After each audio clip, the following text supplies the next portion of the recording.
Silence your cell phones. And Pastor Moses Vasquez from First Christian Church of Alice, and he is the board chair for the Exodus Project Ministries in Nueces County.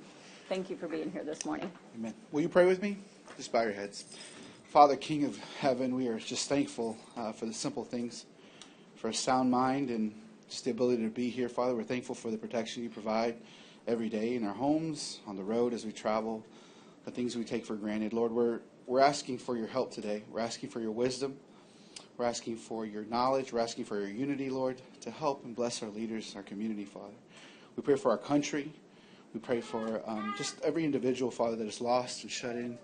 And God, today we ask that you reign in the courtroom, Father. You're the ultimate judge. We ask that you, whatever we do here, Father, be favorable to you. Lord, we thank you for all your blessings and how you provide and protect.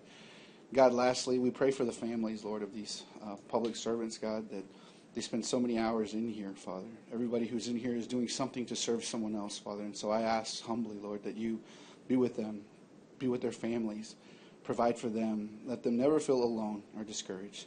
This is our prayer today. In Jesus' name we pray. Amen. Amen. Thank you.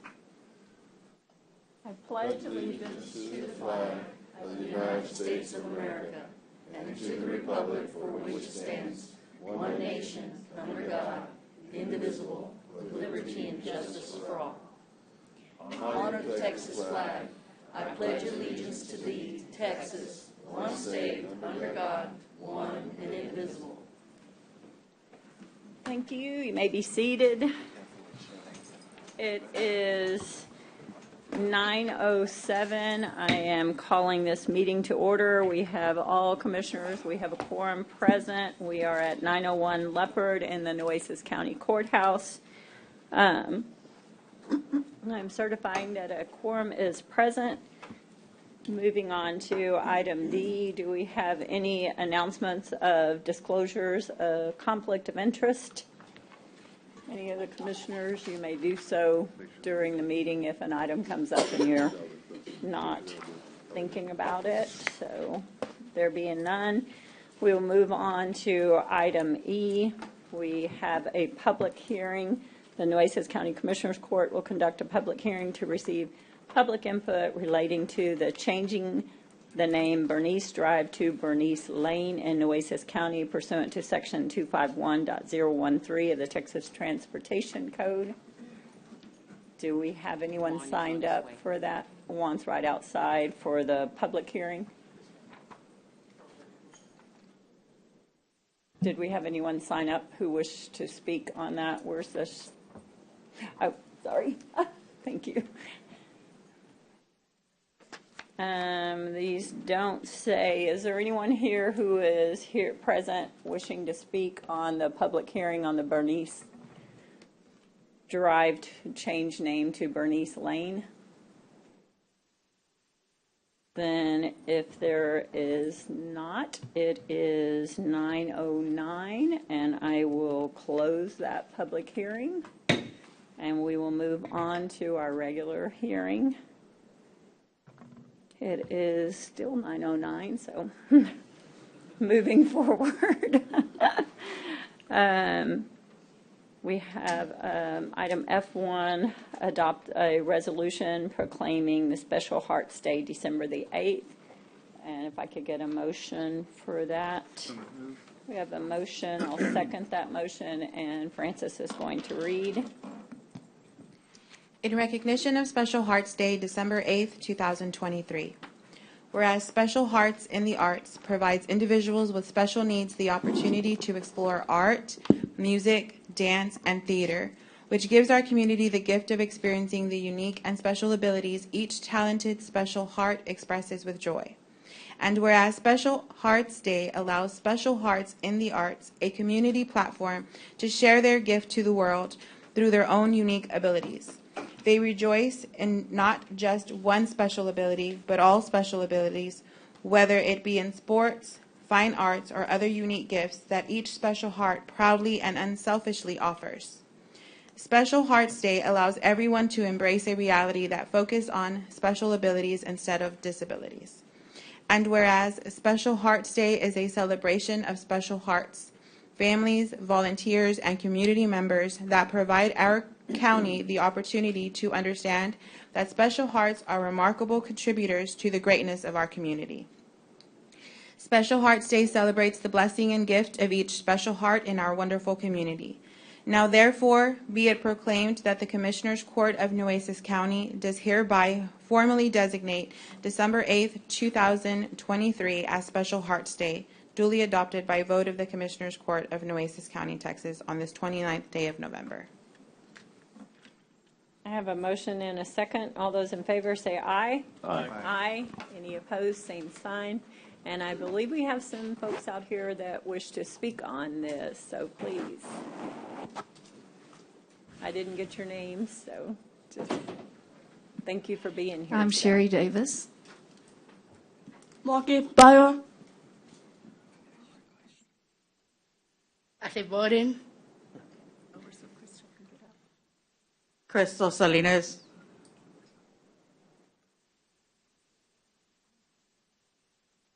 And T. Yes, King Michael. He goes by King Michael, and he does wear the crown proudly.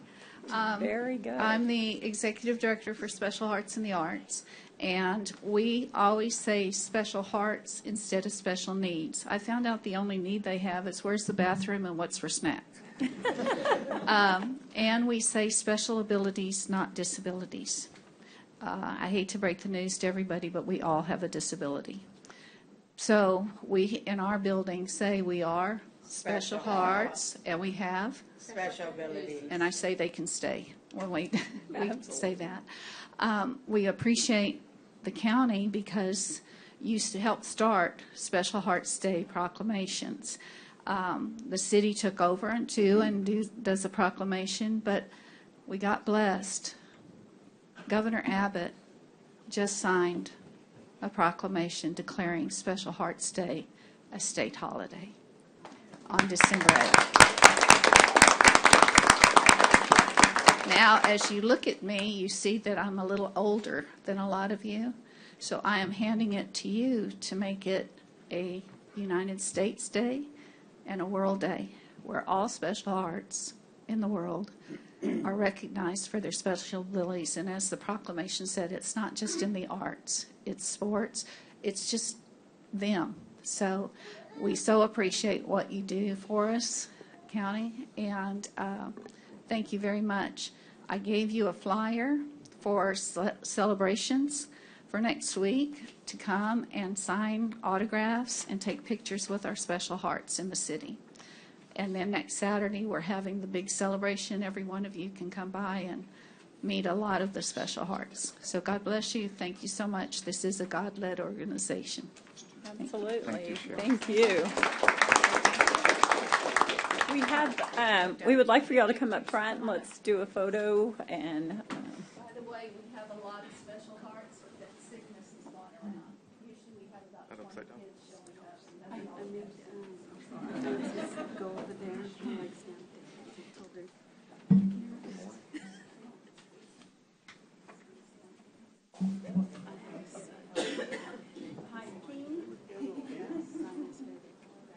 Ready? 1, 2, 3.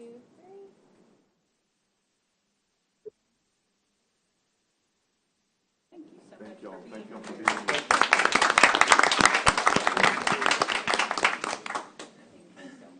Thank you so much for being here. Thank you, ma'am. Thank you for being here.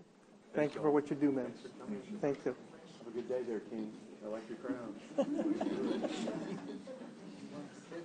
Yeah. By the way, we do perform all over the city, so if you need a performance, we're there for you. Just have her, yeah. Good kind of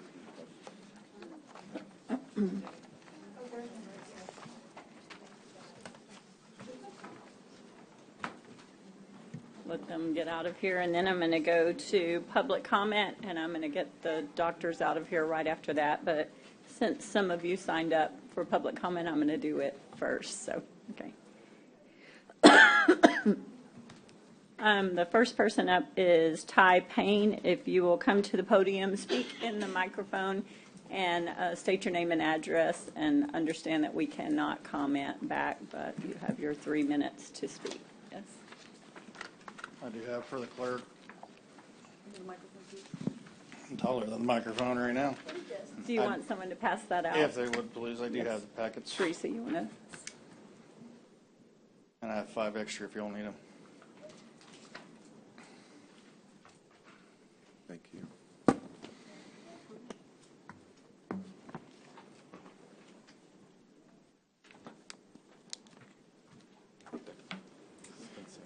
Good morning, Judge and Commissioners. Some of y'all know me through professional means, and I look forward to seeing y'all again in that capacity in the future. Unfortunately, today I'm here with my wife as a private citizen, making a formal request to the Commissioners Court. Our home is at 5778 County Road 73, Robstown, Texas. My name is Ty Payne. My wife's name is Rebecca Payne. It was purchased via a VA loan on July 29, 2022. Less than a year later, on June 8, 23, it caught fire due to shoddy electrical work from the previous owner. Local emergency services responded, but the home was a total loss. Since June of this year, our family has dealt with all of the issues you'll find on page 3. As of now, we hold the deed of the property, and after paying an architect to design a new home and finding a builder, we still can't finalize the build because we're being stopped by the county. Over a month ago, the county engineering office, which the email is in the packet, told us that the property was in a FEMA floodway and as such was unbuildable without a no-rise certificate. That email is on page 4. On pages 5 and 6 are the maps the county used as argument. If you review it, there is 0 changes to the property or the zoning for that area. I've requested a list of firms from the county to do the work and received no response. The information on this no-rise certificate that I received from my builder is that it could take over a year and up to $50,000 in order to get received. He's also never heard of the certificate, nor has anyone living down there in that area. This type of delay and cost creates an undue hardship for our family. It doesn't matter if the cost is $500, $5,000, or $50,000. I can't do it. If you review pages 9 to 12, there's now pictures of new construction and improvements that are in that area from the last 6 months, all of which fall under the same no encroachment clause within the actual ordinance. When doing the research to come here today, I reviewed Article 4, Section D of the same flood ordinance. The section is on page 13 to 15. However, as of Monday, I reviewed it again and noticed Article 4, Section D, 10C. It states the written verification of the ordinance must be provided stating that building below the base flood elevation is authorized. But we're not trying to build below the flood elevation. The lowest point of the first floor of the home, which is actually in the packet, is estimated 6 feet above that elevation. No attempt was made by the county engineer's office to look at the plans or his staff. There should be no need for this no-rise certificate because we are not building below that elevation. Our builder should be able to proceed with the permit. So under Article 4, Section D2, I'm accusing and alleging error in requirement, decision, and determination by the county engineer, Juan Pimentel, and his office due to incompetence and or gross negligence of his duties, and formally requesting a decision from the County Commissioners Court. I was going to request a variance under Section Delta 6, however, based on from Monday, under Delta 10C, we're requesting we be allowed to continue the permitting process to procure the flood elevation certificate. I appreciate the time. I understand the rules governing the court do not allow for an immediate answer. However, our contact information, all forms, is on the last page. We're available to speak to any of you. Again, we appreciate it. Thank you for the time. If you need us, I'm heading down to the county engineer's office. You might want to call him. Thank you. Thank you.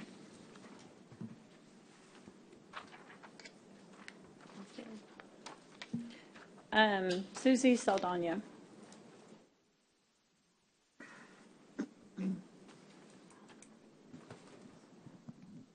Good morning. I come to you because you're going to be making appointments very State your soon. address. I'm sorry? State your address too, please. Okay, I'm sorry. Susie Luna Saldana, 4710 Hackle, Corpus Christi 78415. Okay, thank you. I'm coming before you because you will soon be making court appointments and other appointments. And I went before the city also because I'm concerned on the way appointments are done. Appointments are done based on not qualifications of the people that I feel. Are they made by political affiliations and by political appointments? I have a big concern about some of them. My biggest concerns comes about your latest appointments that was done on December of 2022. Your application leaves something to be desired. On your application, you list who is your immediate family. And according to state law, which your county attorney should have been able to tell you, a sister or brother is considered an immediate family. You may strengthen a definition from the state, but you may not weaken it. That is wrong. So your appointment there in itself was wrong, appointing this particular commissioner at the time because there was a relationship there of a sister. I want you to take a look at that. There's one other thing that I would like you to take a look at. I have concerns about a particular commissioner actually not being a resident of Nueces County. And all your things deal with Nueces County. It's okay for you to do things wrong outside the county, and you can come be a port commissioner. Think about this. I am requesting, and I know you can't answer, that you ask for information on the residency of maybe all the commissioners. Let them provide you with a residential place. Let them give you your passport to show where they are actually have a homestead home. Not in Nueces County, but in a county not here. You have some things to look at, and your county attorney should be advising you on this. They should have advised you of this and this application that deals only with Nueces County. When you appoint a port commissioner or you appoint to any board, it should be based on the whole area, not just the Nueces County. Because otherwise you can go out and commit murder in Travis County and it's okay to come serve here in Corpus Christi. Just to make a point. Please take that into consideration, especially when you have another board member position coming up. Thank you. Thank you.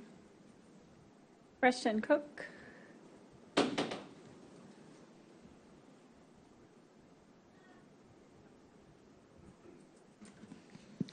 Good morning, Creston Cook, 4718 Mars Hill Drive.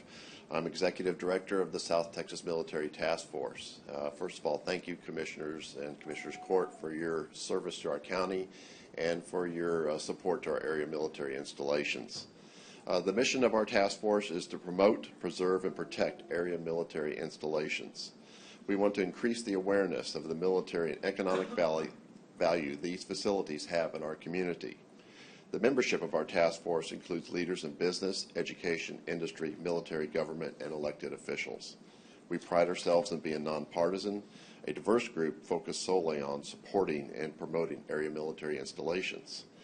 We represent, in Texas, we have 15 major military installations. 3 of these 15 installations are in our community. Naval Air Station Corpus Christi employs over 5,000 local civilians. They provide initial training to new pilots in the Navy, U.S. Marine Corps, U.S. Coast Guard, and allied nations. And it has over 50 tenants, including U.S. Customs and Border Protection and the Chief of Naval Air Training. Corpus Christi Army Depot is the largest helicopter repair facility in the world, public or private, and is the largest single employer in South Texas, employing over 3,000 civilians. Naval Air Station Kingsville trains our Navy strike fighters. So when our Navy aircraft carriers are deployed around the world, they are considered 4.5 acres of sovereign U.S. territory, and half of the pilots that fly in these carriers are trained right here in South Texas.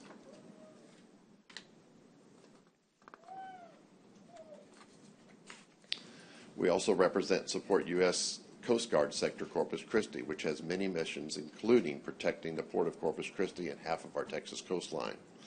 And lastly, we support the Port of Corpus Christi, which is a designated strategic port of embarkation.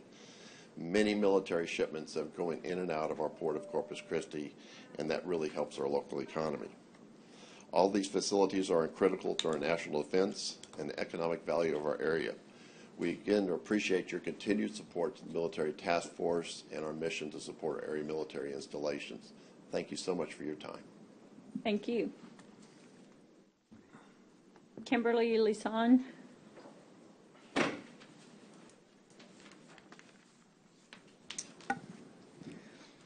My name is Dr. Kimberly Leeson, and I am an academic faculty member of the Christus Bond Texas A&M Emergency Medicine Residency Program.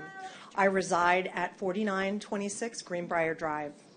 Dear Nueces County Commissioners, Judge Scott, friends, and community, I stand before you today with immense gratitude on behalf of the Emergency Medicine Program in the Corpus Christi Coastal Bend. Our journey to preserve the residency program has been arduous, but your unwavering support has been the bedrock of our success. Thank you very much. Your commitment to ensuring quality medical care for our community has not gone unnoticed. In the face of challenges and hardships, your steadfast support has been the cornerstone of our success in preserving the emergency medicine residency program for the Corpus Christi community. We extend our heartfelt thanks for your dedication to the well-being of the people we love and serve. I would also like to express our sincere appreciation to the Nueces County Hospital District. Your diligence in not only listening to our story, but responding promptly has been instrumental. Your partnership exemplifies the collaborative spirit needed to overcome the challenges we face in the Corpus Christi healthcare landscape. As we move forward, we are excited about the prospect of continuing to practice emergency medicine in our community. Your support ensures that we can provide high-quality care to the residents of the Coastal Bend for many years to come. Together, we are building a foundation for a healthier, stronger community, and we are grateful for the opportunity to contribute to that vision. On behalf of myself, my colleagues, our families, loved ones, and all the residents of the Corpus Christi Coastal Bend, thank you for your continued support and your commitment to the well-being of our community. Thank you. Shani Italia. Hello, Judge Scott and County Commissioners. Thank you for allowing me to speak. My name is Sunny Italia, and I reside at 2010 Magnolia Falls Drive.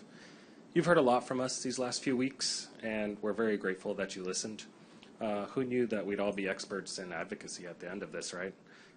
There's one thing from the day this all began, however, that I keep thinking about. It was when we were told that the closure of our program had been in the work for months. But by design, we hadn't been told until that specific day so that we couldn't fight it. That stuck with me ever since. At first, because it was a very clear message, right?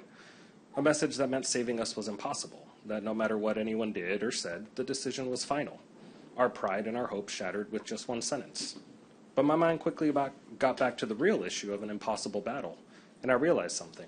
What was forgotten in that moment was that we do the impossible every single day. Our ER is the place where impossible becomes possible. We literally bring people back from the dead. And when you take a group of 50 of us that do that for our day jobs, we're going to find a way to make it possible. But we had little experience doing that outside of our day jobs. And that's where you all stepped in, City Council and CHD and all of you on the Commissioner's Court. With your blissful guidance and unwavering support, we learned how to make this impossible possible. And Judge Scott, with your persistence and perseverance, this was pivotal in the course of our outcome. So much so that now Spawn themselves are willing to help us make this possible. The last time we met, I said our first battle was saving quality emergency care in the Coastal Bend, and our next battle would be to ensure it. The first agreement put a deadline on us and the well-being of our community, and that's why we had to stand against it. And you did too. This new agreement today ensures that quality emergency care will not be lost in the future, that our well-being of the Coastal Bend will be secured one way or another. That was our real battle, our final battle, and we're this close to winning it together. So thank you. Thank you. We appreciate it. Craig Peterson.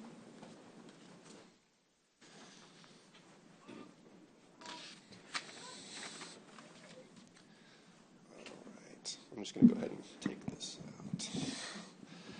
out. My name is Craig Peterson. I'm one of the core faculty with the Emergency Medicine Residency Program. I live at 15630 Gypsy Street out on the island. First and foremost, I wanted to thank Judge Scott and members of the Commissioner's Court for the opportunity to speak to you today. About 6 weeks ago, when the announcement was made to close the program, I was devastated. Concerns about the future of the program, the residents and their training, our families and careers have been all-consuming. Most of our free time, while not on shift in the ER, has been devoted to our efforts to preserve the program. After attending city council meetings, commissioners' courts, and CHD meetings, however, I realized that while the proposed residency closure was the largest, most immediate threat in my world, it was far from the only issue of concern to our community. It's just one of the many issues that you must consider when deciding how best to serve the people of Nueces County.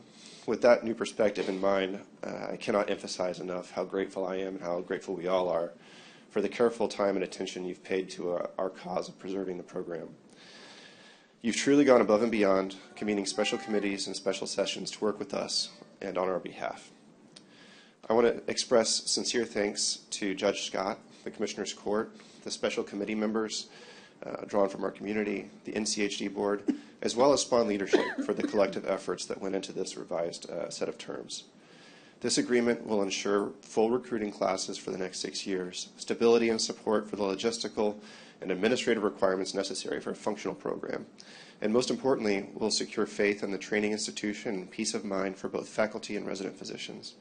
This will allow us to focus on providing excellent emergency care to those in our community, and specifically the most vulnerable in our community, those supported by Nueces County Hospital District, those that fall into that indigent category that are most dependent on our services. Further, the Nueces County Hospital District and County Commissioners will have the ability to protect and preserve the residency for the future. It will ensure that the residency program will remain within the Corpus Christi community without sole reliance on any one institution. I believe that with these stipulations in place, our program, prospective residents, and the community can be assured of the stability and continued success of this program for years to come. Thank you. Thank you. Al, Ariola.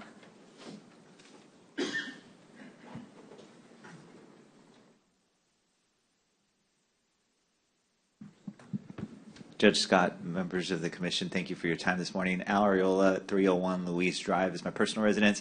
I am here representing the United Corpus Christi Chamber of Commerce as their president and CEO on behalf of our board of directors and 1,000 plus members. We are here to thank you for your investment and support into our windstorm insurance reform efforts. Let's see here. Your commitment to this crucial cause demonstrates your dedication to our community's well-being and resilience. Your support of the United Chamber's efforts in advocating for windstorm insurance reforms, a significant and profound understanding of the challenges our region faces, and showcases your proactive approach to securing a better future for our residents. Your collaboration, dedication, and investment do not go unnoticed. We are immensely grateful for your leadership and support in this critical initiative. Together, we are striving for a more secure and resilient future for the region. Something to highlight from this year, something we were proud of for mobilizing was, if you guys recall, mid-year, TWIA was considering a rate hike, and we did mobilize our membership, did mobilize a grassroots effort to try to lobby the board, the TWIA board, to not make that decision. And I hope, I would say that as a part of those efforts, we were able to succeed in that goal of making sure that windstorm insurance rates did not go up in the coastal bend. Again, I want to thank you for your investment, and thank you for your leadership. Thank you. Is there anyone here who didn't have the opportunity to sign up in public comment who wishes to speak? If you will just state your name and address and come on up. Yes, sorry. Good morning. My name is Sandra Calvo. Thank you, Commissioners and Judge, for hearing me out. I am Sandra Calvo. I work for CM Company Auctions. I do online auctions. We specialize in liquidating an inventory of auctions equipment. We appraise inventory. We do impound seizures for vehicles. Our responsibility is we catalog all equipment. We videotape the equipment. We do all the descriptions. We upload them to our site. We handle all the logistics for the customers, for the consigners. We take care of all the questions, all the emails, all the calls. We do it all for the consigners. We work both parts, the customers also, so we take care of them also. We have been over 20 years with this company. The company's been over 20 years that we've been doing the auctions, and if given the opportunity, we work over. We'll give you more than 100% of our time. Thank you very much for hearing us out. Thank you. Thank you. Anyone else? If not, that is the end of our public comment. I want to move into the regular agenda on 3A1 because the doctors are here to get them out so they can go back to work. We appreciate y'all being here, but we understand you have very busy, important jobs you need to get back to. People might be waiting for you. 3A1 is receive an update from the hospital district relating to the emergency medical residency program by Krista Spahn Health System, and Johnny Hip is here to give us that presentation. Teresa, would you be so kind just to pass these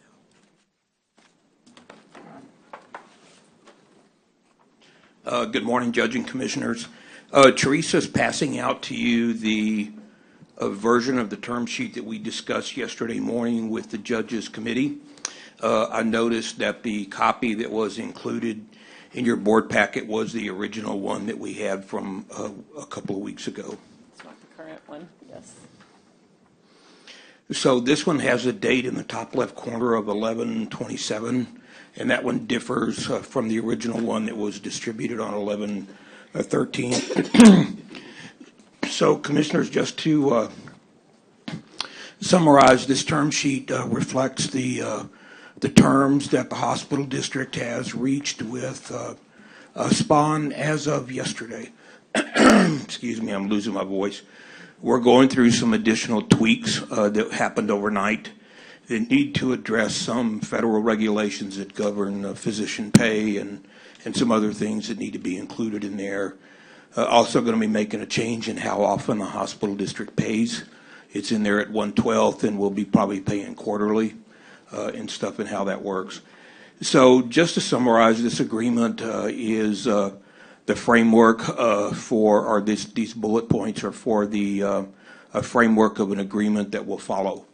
It'll be a formal agreement that have more of the lawyering things that need to be included in it and that kind of thing. So the terms of this term sheet are pretty basic. The hospital district's going to step up with funding over a 6-year period. The 6th year was added after we had worked on it a little bit longer. And the hospital district will, in the first 2 or 3 years, provide stepped-up funding to address the way the program was going to unwind and how we'll step in and fund that. It also includes some safeguards for the faculty and physicians that they'll be getting market pay while they're there, that the hospital Spahn will maintain their support that they need in terms of administrative support that it takes to run the program and supplies and things that they need to keep it going. So without going into a lot of other details, what I would tell you is that this 6-year agreement buys time. It's not a permanent solution. And so this 6 years will allow us to work through, hopefully faster than that, a more permanent solution for the program. It's really a question of 2 things. It's one, having long-term funding set aside for it, and 2, making sure that we have a facility in Corpus, a teaching facility, a hospital that will accommodate the program. So once again, this agreement buys us 6 years. I would characterize it as time that it does buy us time, and that we will have an opportunity to work on things that are much more improved as we go through time, and the intent is to try to work through those as expeditiously as we can. The hospital district board will meet on this Friday at 12:15 to consider this version. Y'all want to attend, you're welcome to attend, make comments and stuff to the board. They've been apprised of this agreement and the structure and stuff of it. I'll need to go through it in a little more detail to answer a couple of questions that have come up along the way since yesterday that I need to make sure get addressed. So in summary, that's where we are today. Thank you. Do you think any of those minor changes are anything significant that would cause any concern for us or for the doctors impacted by this? No, Commissioner, I don't, because there was a provision we added in the last agreement that made sure that the physicians were going to get market-based pay. So whenever a hospital pays physicians, a bunch of federal regulations kick in. And so those regulations needed to be stated in there, and essentially in the part where it said market-based pay, it would be something to the effect as determined by Stark law. It's a federal law that governs, like I said, payments back and forth between physicians and hospitals. The other ones were one where the hospital district's going to make payments quarterly instead of every month. And then there was another provision that dealt with how the agreement could terminate. And basically we put a safeguard in there that says that SPON can't terminate the agreement without the consent of the hospital district. And so that's built in there to make sure that we don't get into a situation where we had now, where the thing came to an end. There was no, it's one of the earlier physicians mentioned, no time to react and stuff. And so I think if we do come to a situation where SPON desires to terminate the agreement, then what our duty is to make sure that there's another place in the community where the program is accommodated, and then we could consider agreeing to it then. But we put a safeguard in there that they couldn't unilaterally terminate it without our consent. And that was to make sure that we had enough notice that it was going to happen, and that we could make sure that there were plans that the program was accommodated in the community. So this provides for stability that the doctors and all of us in the community have been asking for. There's some eventually safeguards in place that will, yes, will ensure at least, like you said, at least perhaps up to the 6 years or sooner if there was some sort of systemic change that needed to be made, but everyone would be basically involved, included, and so there's some safeguards to protect against that. Yes, Commissioner, and again, just to add to some of the comments I think you all made yesterday, it stems the possibility that we're going to have an exodus of 52 or 60-something jobs in the community that'll leave. The emergency medicine program is a critical piece to the hospital district's indigent care program because a lot of our indigents, even though we have multiple clinics available to them, still seek care in the emergency room.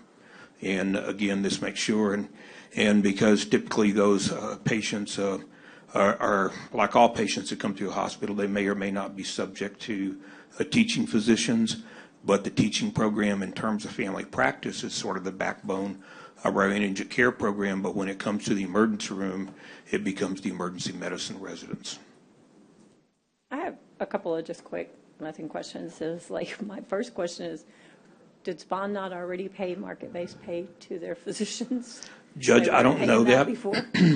I don't know. Okay. I've never been required to investigate that, but it was a reasonable request, yes. And number two, just to clarify for maybe someone listening, will this considerable financial commitment by the hospital district won't hinder you or take away from anything that you're already doing for our community and the indigent care and everything that you do on a day-to-day basis? Judge, we have the hospital district, as y'all know, has large reserves, and we keep them there to make sure that the indigent are taking care of the community. But I will tell you that when I come to you next year, when we talk about the budget, I don't want y'all to get amnesia about what happened. So, and not that y'all do, but I just want to remind y'all that my board's going to expect me to have that conversation with you all when we talk about our budget. The hospital district's payments under this agreement will start flowing in July of next year. It refers to academic years in there, and the academic year is July 1 through June 30th. Is that correct? Yeah. So anyway, and we're going to embed that date in there in the agreement too. But that anyway, they're going to talk to me on Friday about the terms of the agreement. But then the next question that comes is, well, Johnny, how are we going to pay for it? Yeah. And so anyway, we're going to pay for it out of our reserves, but they want us to have a conversation about that going forward. I just felt like the public needed to hear that it is a considerable commitment that you're making to our community, and we appreciate it very much. Yeah, Judge, and I didn't highlight that, but the total value of the 6 years, it's a $21,250,000. Exactly. Okay. Thank you. All right. I have something to say, Judge. Yes, go ahead. I really like to support the residency program, the medical emergencies and all that. I'm still very concerned about the $21 million. I'm very concerned the fact that we're taking away from indigent care right now if we need it. You know, and some of this indigent care don't have money even to pay specialists. You know, I always wanted to see what was the second residency that Spawn would come to the table with. You know, and we never knew what it was, right, because we took a different direction. I just don't think that the hospital district should be spending $21 million from the reserve to pay for salaries. It's already there. So it depends on salaries. When all along somebody's been saying, and I think the county attorney can back this up, you know, we're not in the business of medical. We're not in the business of paying people to provide medical. You know, we're not in the business, but, you know, I've heard this for about almost 6 months already, you know, and yet we're paying $21 million so somebody else can provide medical. So I don't know what the difference would be between a nonprofit agency doing medical and us paying them to do medical, than us paying the doctors to do medical. So I'm confused here. What are really the rights that we're doing here? I mean, what's the legal issues here that we have? The residency program is good. I don't know how much Spawn is coming on the table with. You know, Johnny, do you know how much they're coming to the table with? Well, Commissioner, can I back up and answer your other questions, and I'll get to that one. Sure. So there is a provision in the agreement that says if Spawn gets funding otherwise, in other words, funding from other than us, that they have to offset what we pay. There are programs, and probably the most easiest one I can cite is the Higher Education Coordinating Board provides money for both new residency programs and existing residency programs. So there certainly is a part of our conversation with Spawn that they would work to seek other funding so that we could have that offset from what the hospital district pays.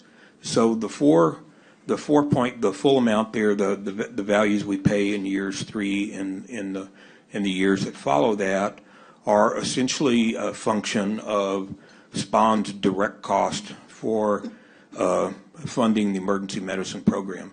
And I say direct because the hospital incurs a direct and indirect cost. So our basis for conversation with Spawn dealt solely with reimbursing them for direct cost. I'll be candid with you, the $4.5 million, when we talked to them, was below what I expected. Our research indicated that for this kind of program, this size, et cetera, that direct cost for those institutions is around $5.3 million each year. And so what is left with Spawn to pay is the indirect cost, because they incur kinds of costs that providing classrooms, making sure that faculty gets paid.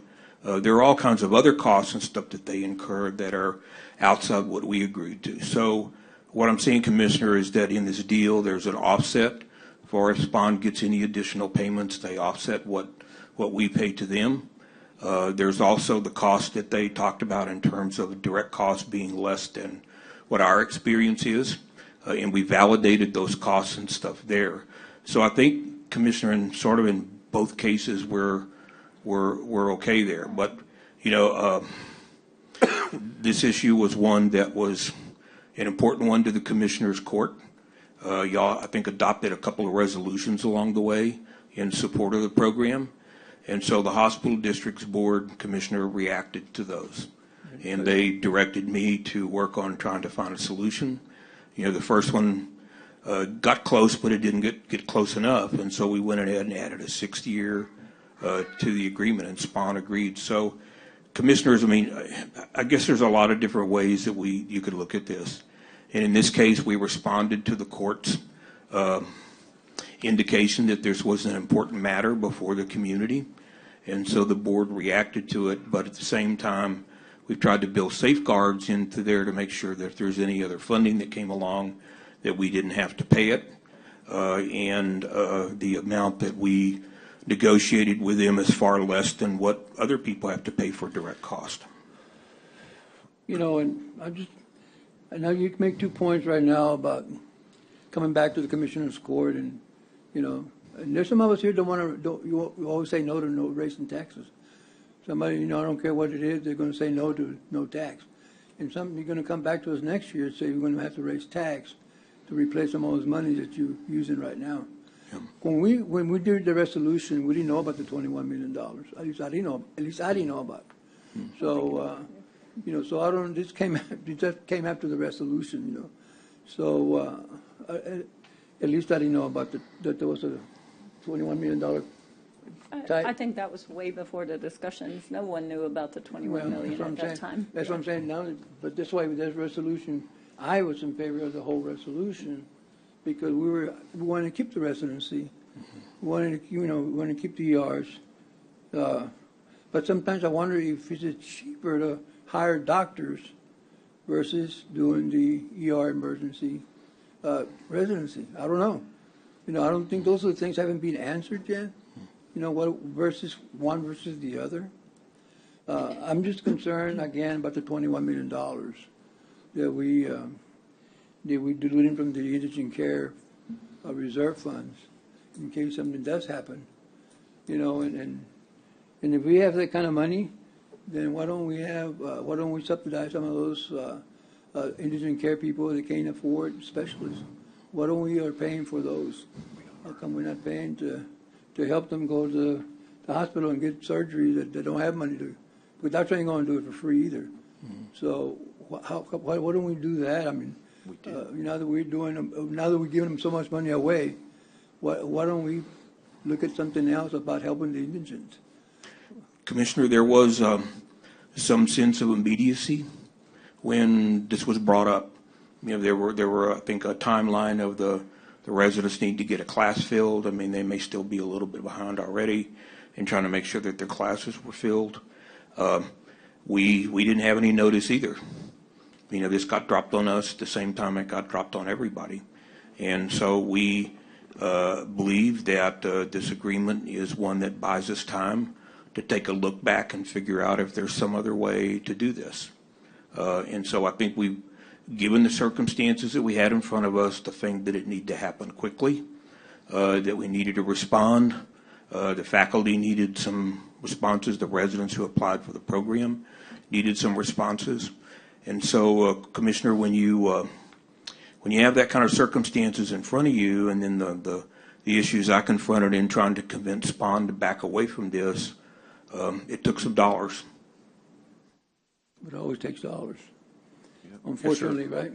Yes, sir. But the other thing I have, Johnny, that the judge has mentioned it too, and I don't want to make sure that we're not paying people twice or getting supplemented twice from SPON and from the hospital district. So how do we find out? How do we know that? Well, that's probably one of the weaknesses of this arrangement, Commissioner, is that we have an arrangement with SPON for them to provide our indigent care. And so it could be, said that we're paying for it twice. I mean, in this case, the emergency medicine program, in addition to care of the indigent, it also represented a situation in the community where people in the community brought up issues about not having the residents available. It affects industry. So even though I characterize this as being one that made sure that our indigents were taken care of, having the emergency medicine program also has other benefits. They're not all ours. So we tried to factor, commissioners, all those things into our decision. But I would go back and just highlight again that we were working under a very short timeline. We had a situation that none of us had advance warning about. Even in my regular meetings with SPON, it was never mentioned that they were contemplating doing this. So I think, Commissioner, it took some money to get it done, and we may not realize the full 6 years of it. There may be something that comes along. But what we have done is bought a period of time where we can sit back and look at all the issues you just mentioned that you enumerated that need to be looked at. I can almost guarantee you that as we look back backwards, our hindsight's going to be 20/20. But we didn't have the benefit of hindsight here. We had to move quickly. We needed to respond, and that's what we did. And how soon can we do that? Now? Well, Commissioner, $20 million it's about somewhere between 17 and 20% of our cash reserves. And so it won't all go out in 1 year, but it will have an impact.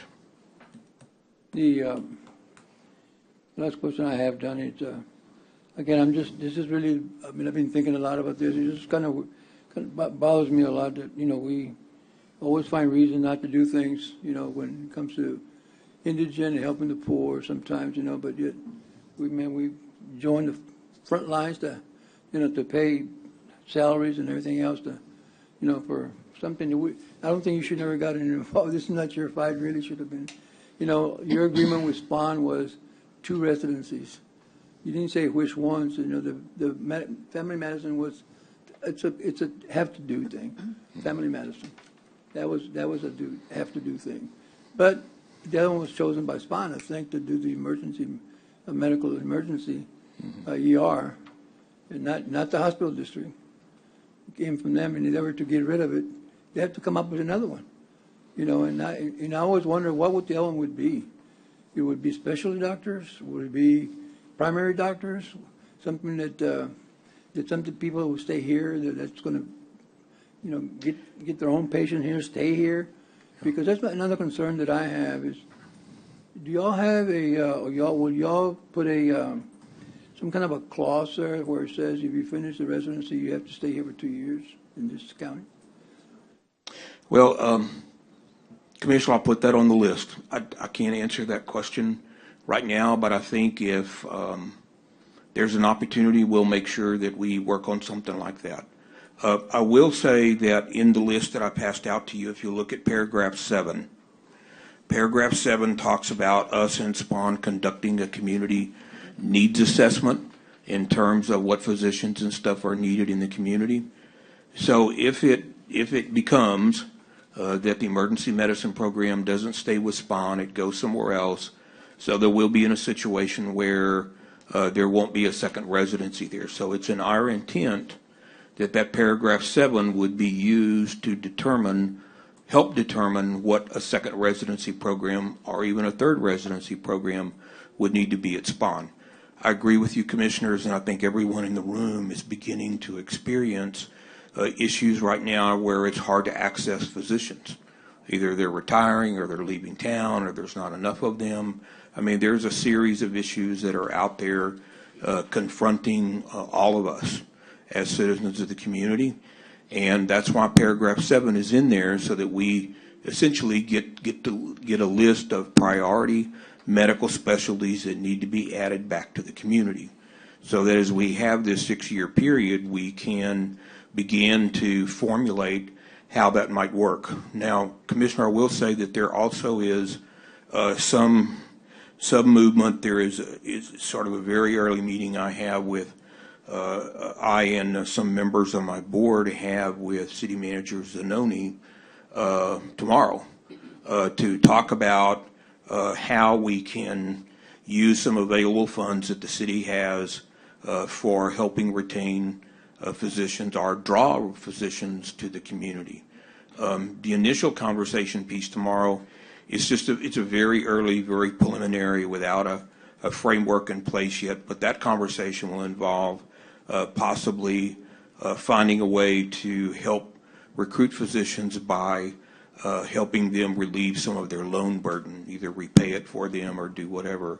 But I envision that pursuit will be much broader than that, and I think it will go exactly to what you said a while ago about trying to work out something where if we have physicians who stay in the community, if we work with them to somehow relieve their loans and stuff, that they have an obligation to stay here. And so, Commissioner, just to close with, I've worked in healthcare a long time, run several hospitals along the way, and there's 2 things that seem to work in keeping physicians in the communities: either recruit people who are already from here or somewhere in this area, and then the other one I would venture to say is that when a physician comes to the community, they marry locally. It's just, they marry someone here, and whoever they marry wants to keep them here and keep them close to their family. And so there are 2 easy ways to make it work. But outside of that, there are some other mechanisms in play. And so that's why paragraph 7 was put in there to help address and identify what needs in the community are. It'll also benefit SPAWN because it'll help them identify what that second residency program needs to be if emergency medicine goes to another facility. Okay, thank you, appreciate it.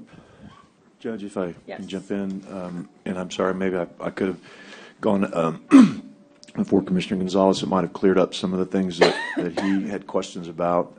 First of all, let me go back, and I'm going to let Jenny, I want Jenny to be able to answer what Commissioner Gonzalez addressed in regards to why we're doing this, because I think respectfully he's confusing the county's role and the county hospital district's role. He made comments earlier about we shouldn't be doing medical.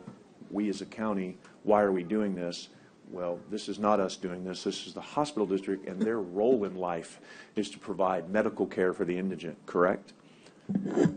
Yes, they were created for that purpose, and once they were created, that's when the county got out of the business and is no longer able to spend tax dollars on medical, because that is taken over by the hospital district. So let me respond to him since he mentioned my name. I respond, Jenny, we met.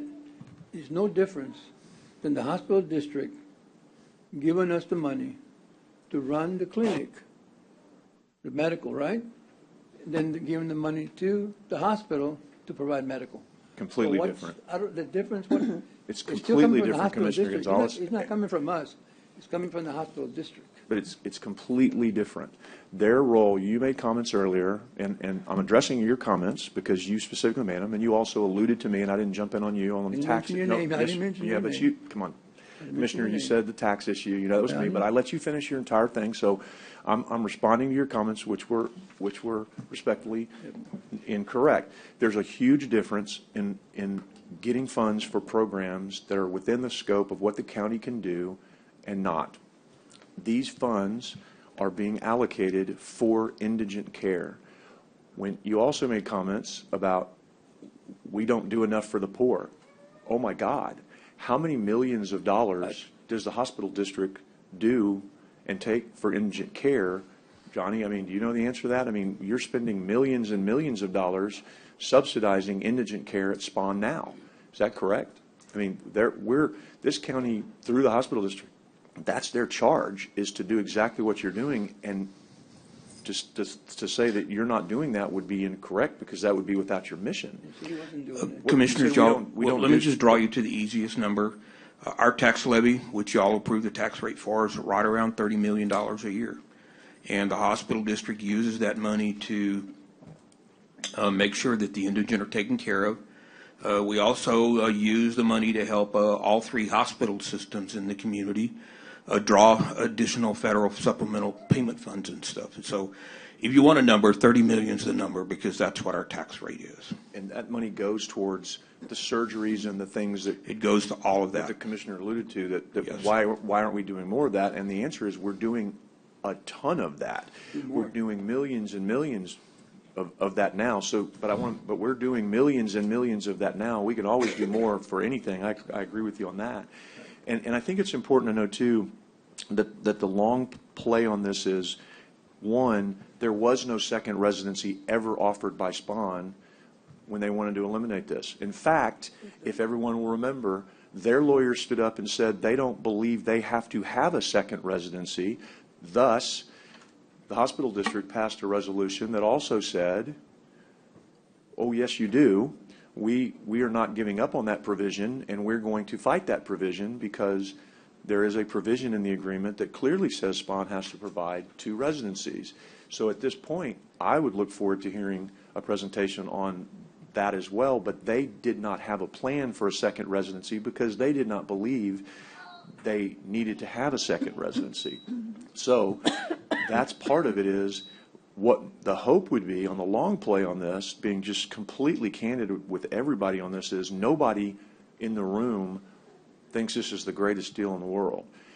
It buys time, as Johnny said. We've all had to make accommodations to get to a point where we can live with what we have, knowing that at the end of the day, there might be a transition of this program elsewhere. Johnny did yeoman's work going back and really listening to what the doctor's input was, what the hospital district board members were, what commissioners' court's input were. Anybody that he did a really good job of going back and working with Spawn, and Spawn came to the table, right, with Johnny.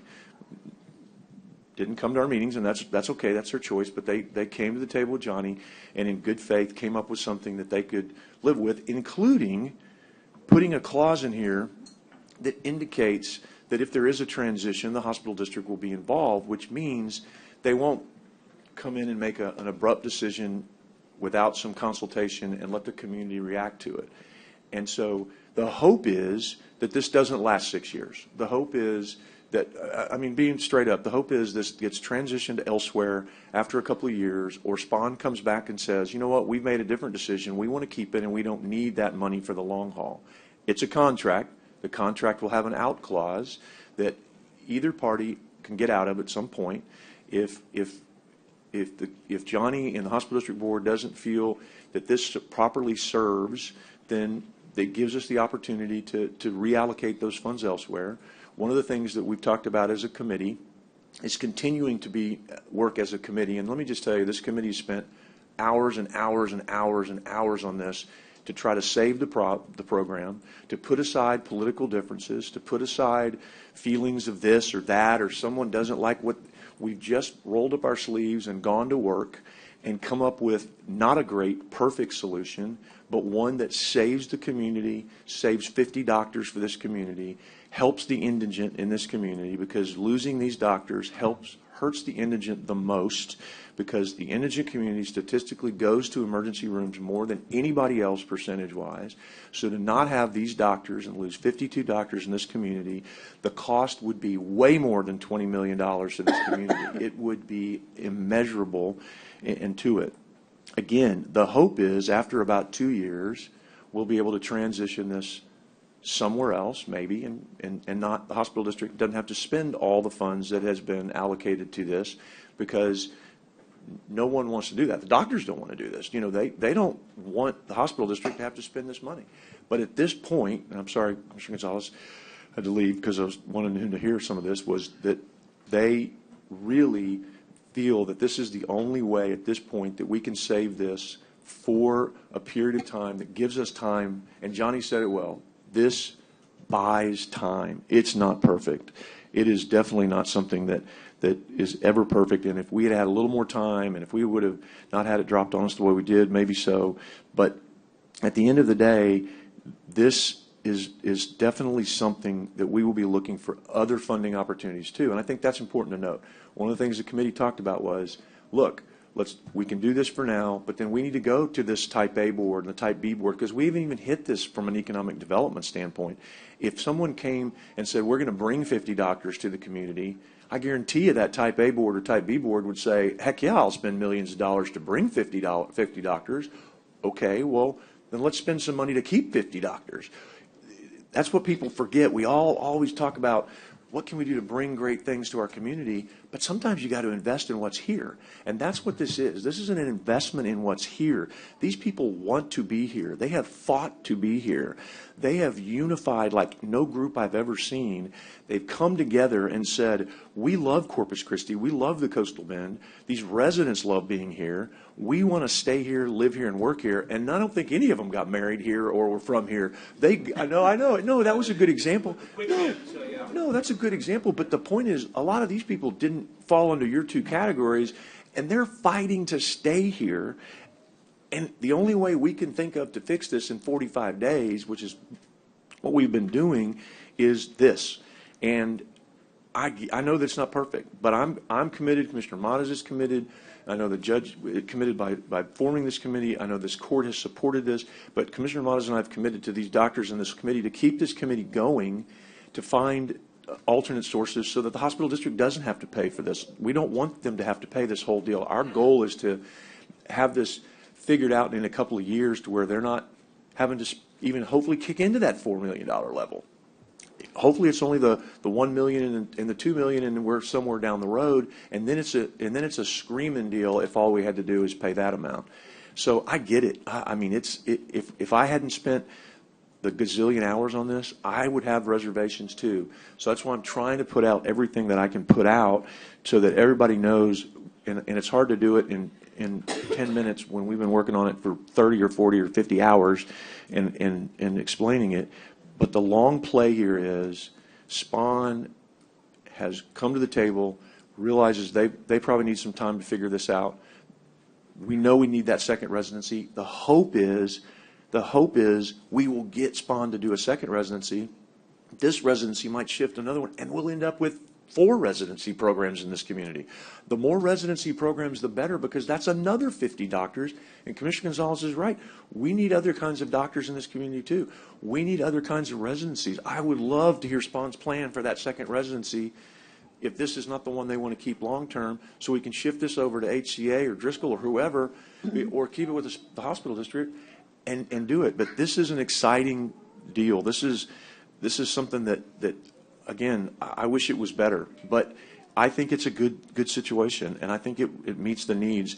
And to lose these doctors in this community would be tragic, monumental, and it's not only the doctors, it's all their families and all their, I mean, we haven't even started, there's one doctor here who has 4 kids. I don't want to lose, I mean, just start multiplying all the doctors and the families and all their kids. We're talking hundreds of people, not 52.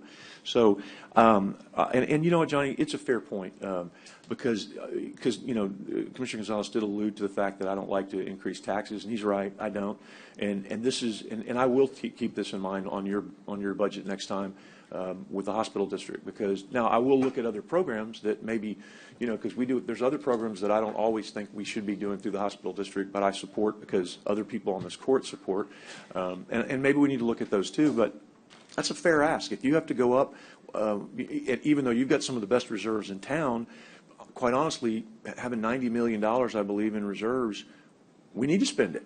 We need to spend it on the indigent. And Mr. Gonzalez is right. If we need to come up with some other programs to do more, to tap into those reserves also, okay, you've got to keep a fair reserve balance, but I don't know if $90 million is a needed balance. I mean, that's more than Nueces County has. I mean, we've got $25 million, and we're a $130 million revenue budget. You're a $30 million budget. You got $90 million. That's financial responsibility, so congratulations. But I don't disagree with Commissioner Gonzalez. If there's some other programs that we can do to spend some of that money other places as well as this, I'll look at those too and be happy to do that. So I think this is really an incredible arrangement that we had to do quickly, that we had to do fast, but I think it's completely within the mission of what you do, and I will give great deference to the fact that you've had to do this when your budget comes up next time. That's a very fair ask of you to do that, and I will look strongly at that and all the other programs and what you do in the entirety. I think the first year and the second year is a little different than if it goes to 4, 5, and 6. And again, my hope is that it never gets to 4, 5, and 6, that we get this transitioned over somewhere else, that we don't have to spend that money. And that's why it's important, so that Commissioner, there is out clauses in this so that we can, move away from it if it does transition. And like Johnny said, if they get some additional funding, they'll have to repay. And we're going to go to other places to look for funding sources. So I know that's a lot, but I wanted to kind of make sure and address, because we have spent, I can't even imagine how many hours on this thing. And I know I've rambled a lot, but it's because we've just spent so much time on it and had so many conversations, and getting it all out for the public to hear and for the Commissioner's Court to hear, I felt was important. So I appreciate the time on that, Judge. Thank you. Thank you. And Judge, I mean, one of the things that we heard from our doctors is that when many communities have taken this course in going to see that the hospital systems are eliminating ERs or residency programs for the emergency rooms or emergency departments, we are probably the only one that has reversed course and actually go in the wrong direction and reverse course and saved it. And that's something huge, that today that message gets out, it goes out throughout the world, that Nueces County has made this a priority. And it's not perfect. I mean, I think the knee-jerk reaction for all of us that have been a part of this has been, this is not perfect. This doesn't sound right. And I agree. I think we all would agree. But if it's about saving the program right now and the amount of time that we were given to be able to still give these doctors a chance to interview and recruit and retain some well-qualified residents, we had to do it now. And so this discussion will continue, but I cannot say enough, and I've said this to several already, Judge, without you creating this committee, I don't think this would have happened. The way that you compiled different perspectives from the county, from the Commissioners Court itself, from the hospital district, from the doctors, from the community, Karen Urban has done wonderful work. She is a true advocate that just gave it just perfectly from the community's point of view. All of those that were included helped give perspective to this. And it's not over. There'll still need to be discussions in the future.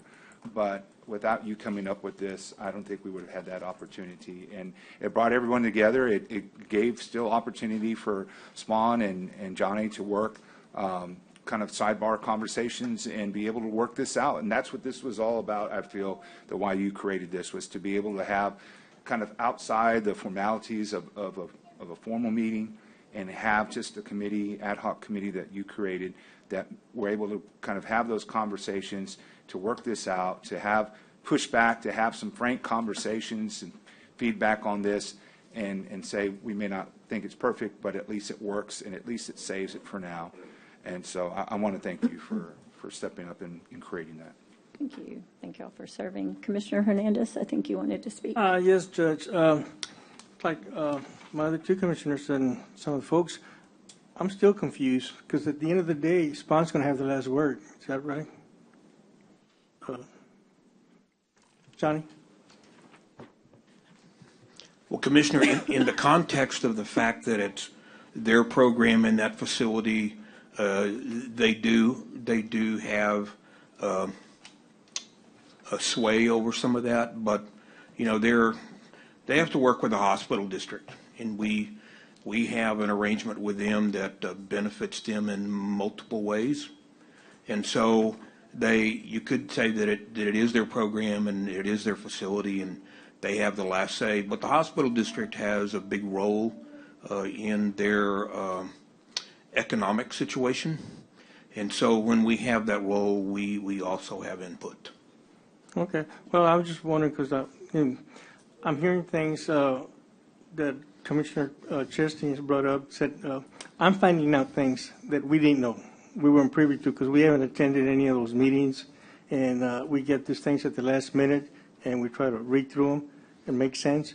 But you know, you've answered some questions that I wasn't aware of. Okay, and it's a good program, and I, for one, know directly that we do need the doctors here. I talked to a lot of people that said they can't find doctors, or doctors are retiring. You know, they just don't have. We don't have enough doctor. Bottom line here in Corpus Christi, we don't have enough specialists. I've been waiting for a specialist for 8 weeks. You know, so I mean, I know. I hope it works, but I'm just saying I'm still confused how it's going to really impact everything as you all propose it. And I appreciate the fact that all the work that has been done by our commissioners, the county judge, and the doctors are willing to bring up things, how they can make it better. So that's all I'm saying, that at the end of the day, I think Spawn's going to have the last word. You know. And I hope it's in our favor.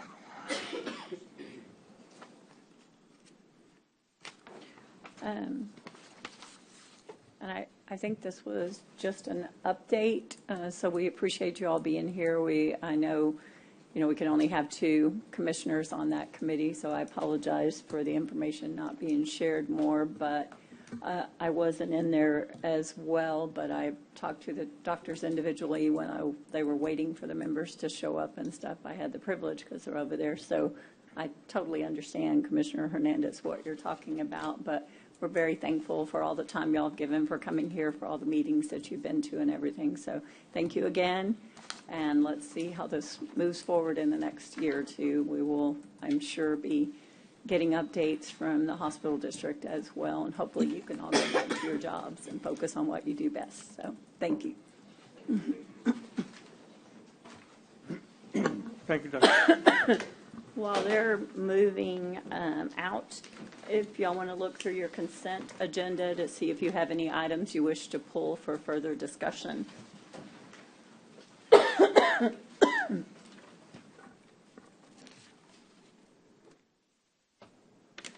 Your Honor, I need item poll C. Item C.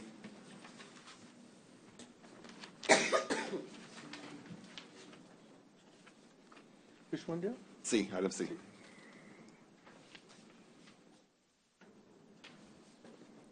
Anything else, anybody? Anything, Commissioner Gonzalez? No. No? Then I will accept a motion to pass the consent agenda excluding item C. Second. We have a motion and a second. All those in favor, say aye. Aye. Aye. Any opposed, same sign. The motion passes. Item C, and Dale, what do you have with that one? Yes, Your Honor. When we originally provided the information to you, there was an error on number 30 on the list for Enoch Cover P LLC for September. The amount on the report originally showed $10,000. The actual invoice is $2,669. I would like to make that amendment to the report for the consent agenda for this November 29th, and that's the only change I have, Your Honor. And that was 2,000. $2,669. And you should have received a updated form. Yes. I will make the motion to pass item C with the amended amount for number 30 to be $2,669. Do I have a second? We have a second. Commissioner Gonzalez. All those in favor say aye. Aye. Aye. Any opposed? Same sign. The motion passes. Thank you. So moving on to our regular agenda. Mr. Hipp, you're here for another one. Which item are you here for so I don't keep you waiting all day? I think it might be one we're going to pull into executive, though. It's item 9. Yeah, we're going to pull that one into executive first. So if you'd like to go do some work or something, you're more than welcome to use my office or the other conference room on the other side in the Commissioner's Court, the admin office, the little conference room in the back. So. And thank you, Judge. The hospital district still has a role Yes. in that, and so I'd like to be here when y'all do that. Thank you. Yes, and we don't mind having you back, and we'll bring it back out, but I think we probably need to bring it back there first. Yeah. Thank you. Thank you. Item number 3A2, discuss and consider revised fee schedule for the medical examiner's office, which implements the cremation filing fee changes. Motion to Fourth. pass, Judge. We have a motion to pass, Second. and we have a second. Any other discussion? All those in favor say aye. Aye. Aye. Any opposed, same sign. Thank you very much, Thank you very Forrest, much. for being here. Okay. Item 3, discuss and consider the execution of the depository agreements, security agreements, third-party custodian agreements for the county and district clerk county funds. This is the Frost National Bank that we've gone back and forth and waited for. There's one thing that would need to be updated on there. They have D listed as the chief of staff, and Francisco said to update Peyton. So we can move to pass with the updated information as my chief of staff, Peyton Velka. We have a motion and a second. All those in favor say aye. Aye. Aye. Any opposed? Same sign. And item number 4, do we have a motion to table? I was told to table. Motion to table till December 13th. We have a motion to table to December 13th. Do I have a second? I'll second. All those in favor say aye. Aye. Aye. Any opposed? Same sign. Item number 5, discuss and consider deleting the ARPA manager position and discuss and consider retaining the services of Grant Works to handle the ARPA County precinct and countywide projects. And I know we have a motion. Do we have a second? Second. We have a motion and a second. I do have a couple of questions on this one. Grant Works, and I know Natalie she's here. And I know, can you come up to the podium, Natalie, please? My question's for you. I've had this brought to my attention on some other grants, so I want to clarify in here in court. I know if we hire you to do these jobs, ultimately in the end, they have to go to our Grant Works has to file the paperwork has to go. You would provide all the documents, and then Anna would have to send it up for repayment. Is that clear on these grants too? The portal, the grant portal, is that what we're talking Yes. about? Okay. So I actually have Jessica Hissam, who's on the call with us today. She's the project manager for the ARPA program within GrantWorks. So she can actually tell you exactly from the horse's mouth when they're dealing with the grant portals for clients. Every client is different, so we tailor it according to really what works best for your internal practices. So so grant portal access, you can do your own, and we can just give you tell you what to do, or we can have access and do it for you. Ultimately, it really just kind of depends on what what you guys are comfortable with doing. But have we ever given access to anyone else to our access? Anna, this will be both of y'all up here, sorry. Yeah, that's okay. That's okay. That's just a clarification, because I've had another issue with a different grant this week, so I wanted to make sure in moving forward we were clear. In the previous one, like I said, with ERAP, that's Haggerty, the one, ERAP, yes, they yes. would give us the information. We would enter it in through. They with our didn't have user. access to our portal. No, they would request, like from TDM, they might have access on that. TDM would give them, but it would still have to come through us to where you would sign it, and then we would either upload it or, you know. And I think that's a problem, you know. I think that we were just doing it to too many hands. That's why You know, I and wanted to and it got all clarify, confused, and some of the stuff wasn't even being looked at and passed on. So I think if we're going to pay them to do it, they should be in the program.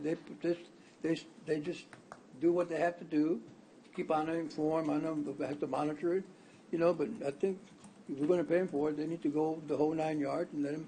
Then what is the monitoring role for Anna then? Either I mean, that's where we've gotten into problems, because she's saying she can't get the information.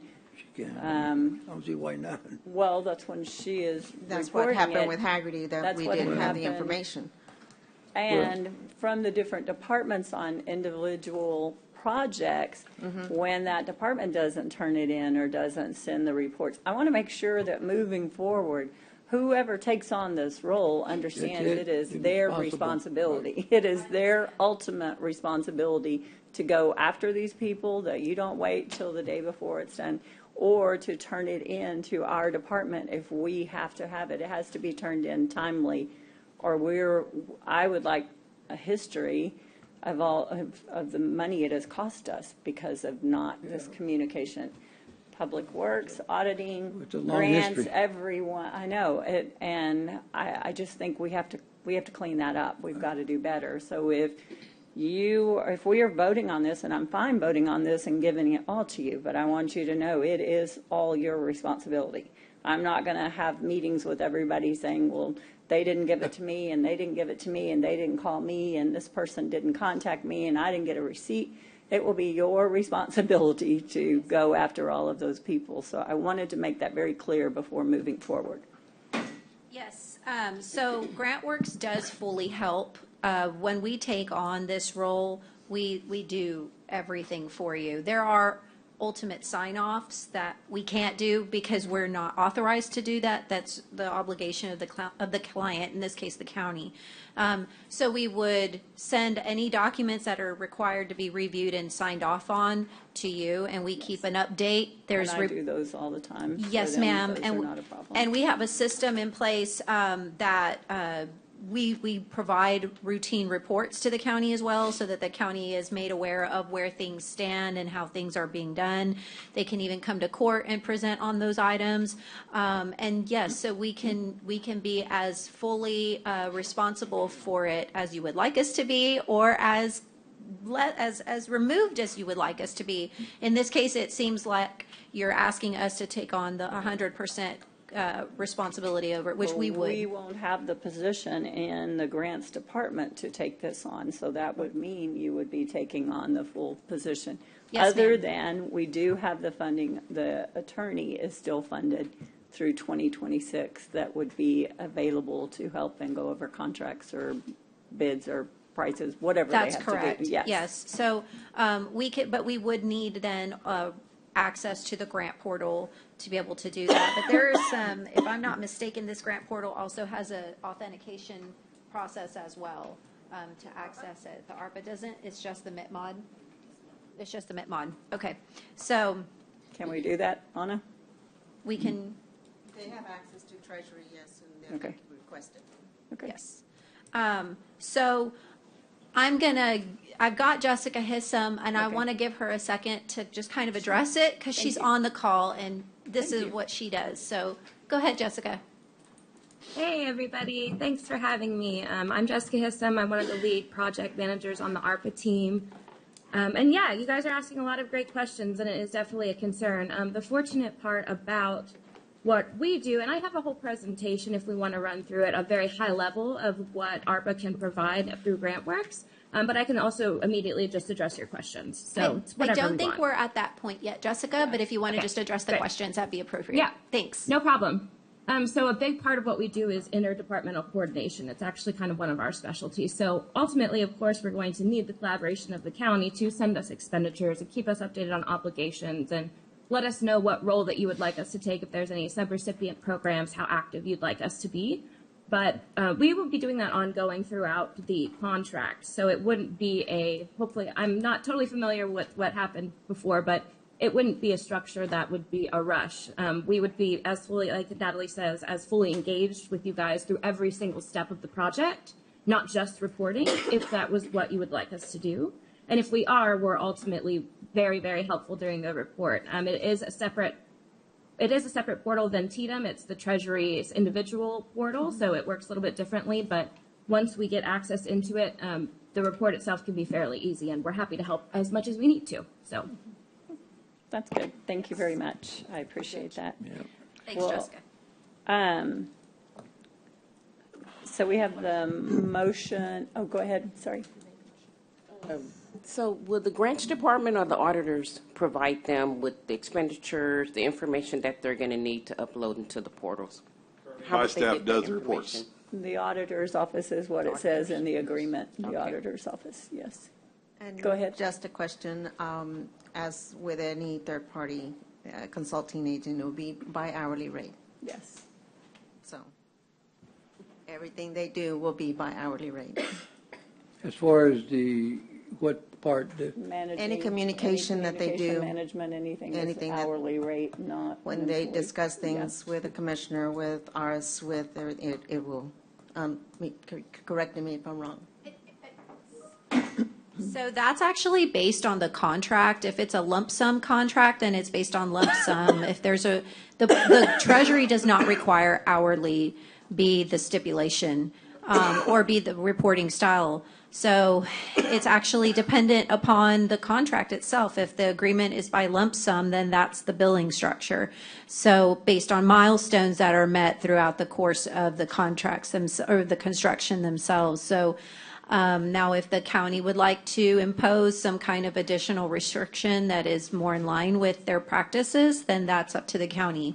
But that's not a requirement by this grant, and that's, again, it goes back to the contract, what was originally agreed to. If it's a lump sum, it's very different. It's not hourly.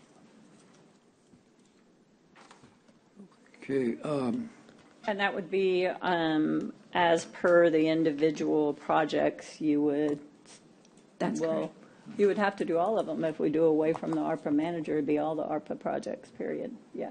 But I think we need an estimate of what that's going What to the be. cost Because, I mean, is the gonna ARPA be, manager is, yeah. we know what it cost, and I think we need some detail on that because this is, I'm all for GrantWorks. Y'all have done a great job, but this is going to cost us a lot more than the ARPA manager.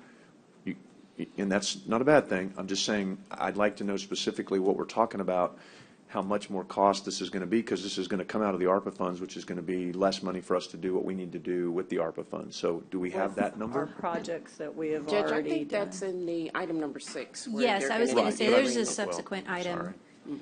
Well, I think we need to do item number 6 before we vote on this then. Yeah, I So, mean, it's- yeah, we should have put these in the opposite order. Or Yeah. just do them together. I mean, Yeah, we'll we just can- bring it up together, We do can the say same. 5 and 6 are on Yeah. at the same time, right? yeah, that's Right? right. Judge, Yes. if I may interject, the contract itself, I think is a percentage contract based on Not the to amount. exceed. Not to exceed, right now, the current setting is at $1 million, so it's not to exceed $1 million. The first task order, though, is based on an hourly rate, because they want to get in there. Not to exceed $1 million on all the projects or individual projects? All the projects. Okay. But It's like, including, whoa. including these that we're adding? Correct. So Okay.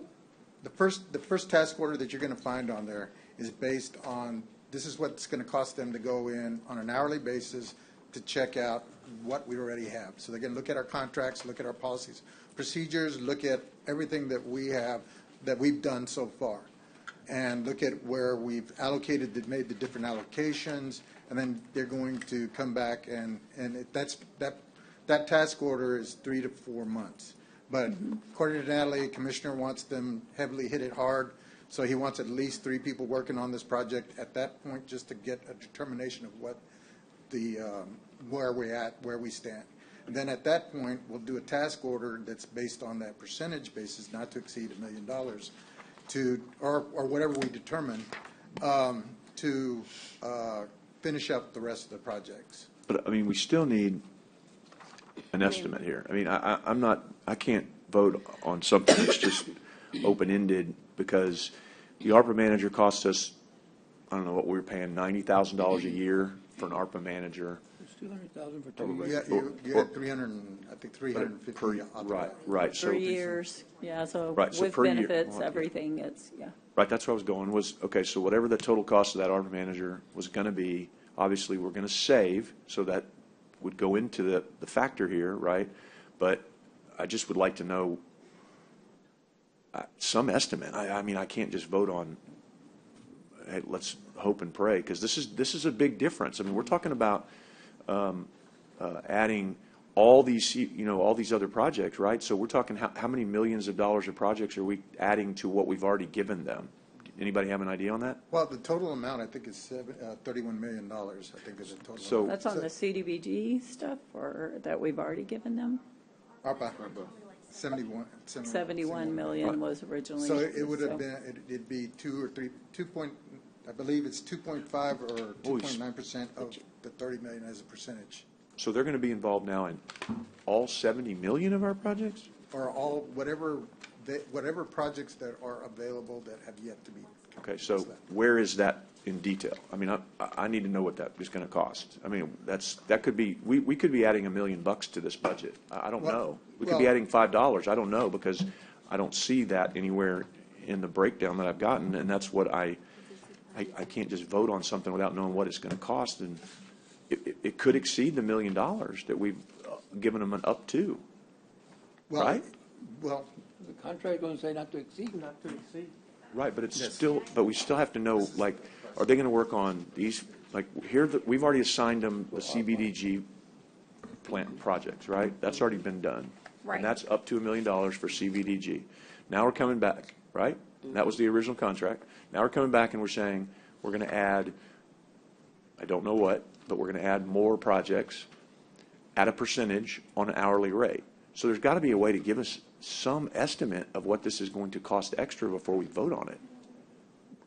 Meaning, not just like sitting right there, y'all are going to have to come back and show me this, and we can do it later today, but I mean, I can't vote on something Without an amount. without an amount. Yes. Or do it as per job. If you want to use them on your jobs and take it out of your funds, then, I mean. Or I don't take it know. out of the fund project. Yeah, Of your individual funds, yeah. Yeah, I mean, and that's fair. I mean, if Commissioner Gonzalez wants to use it on the project and he budgets that in and he brings that in and we all look, I just got to have some number other than.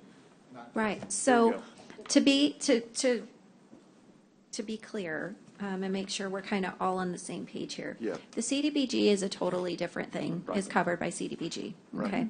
The ARPA funding, the contracted amount is not to exceed $1 million. There's a task order that falls beneath the original umbrella contract of not to exceed $1 million. That has a breakout of, I believe, correct me if I'm wrong, about $140 an hour through the end of this year, which is to be utilized to discover basically where you guys stand. Because as of right now, GrantWorks, we don't know, we haven't been brought to the table yet to see where you are on all of the projects ARPA-wise and what the progress has been on those, and we're going to need multiple people to sit down and comb through all of the documentation that currently exists to identify where you stand with your ARPA projects, what progress they're in, and get a handle on what is currently allocated to certain projects.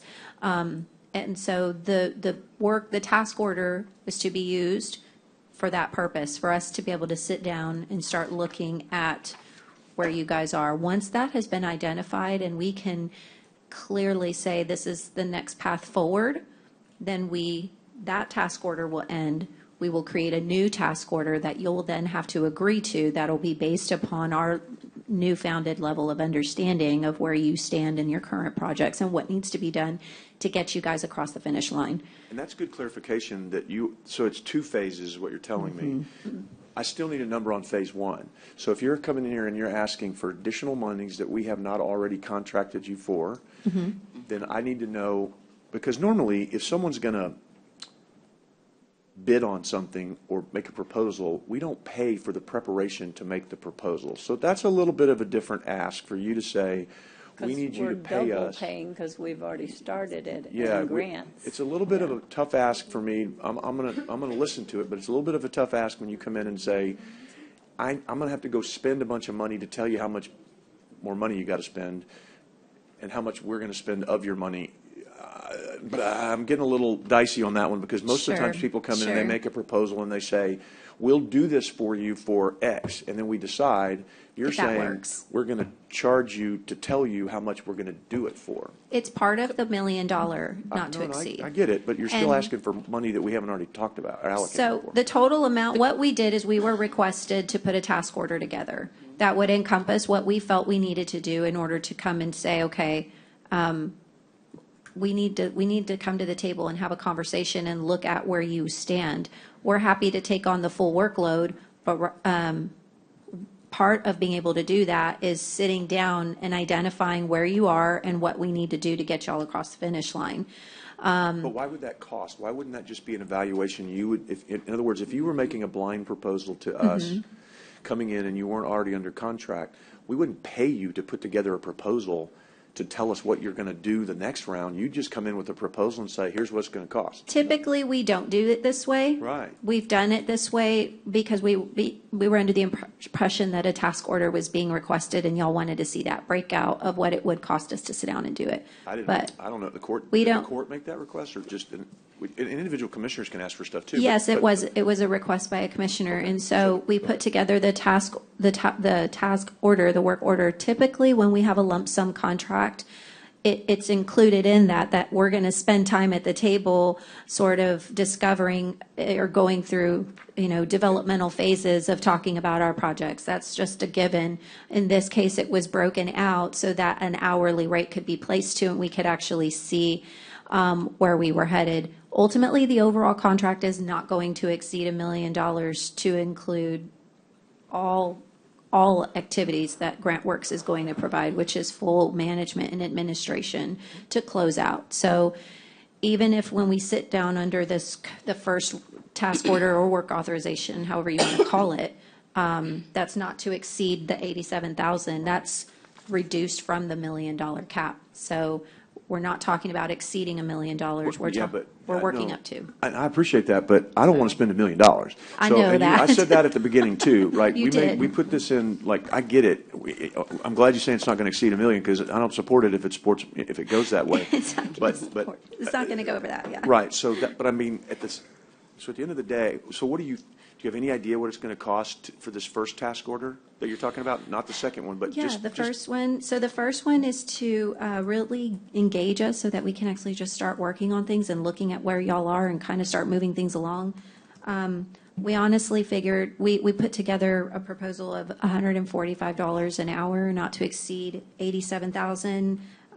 The period performance ends on December 31st. So wait, $87,000. Okay, so not to exceed. Okay, but the document so you want $87,000 to tell us how much you're going to cost to spend in the next round? Part of the $1 million not to exceed. I know. Commissioners, I still got to review everything that's already on the table. But why to would see we if it's pay done them to do correct, that? to see if we can move it forward. I mean, it's not like you say, okay, here's what we've done now you go to the next step. I mean, how do we know that what was done is done right? You know, what else do we need to do? We have You know. to be able to come to the table and go through where you guys are and see what's been done or not done, and then be able to give adequate advice, sound advice based on what's discovered. And you can't get that from the ARPA manager that's still employed by Nueces County? I mean, technically, the ARPA manager is still in charge of this until we release her.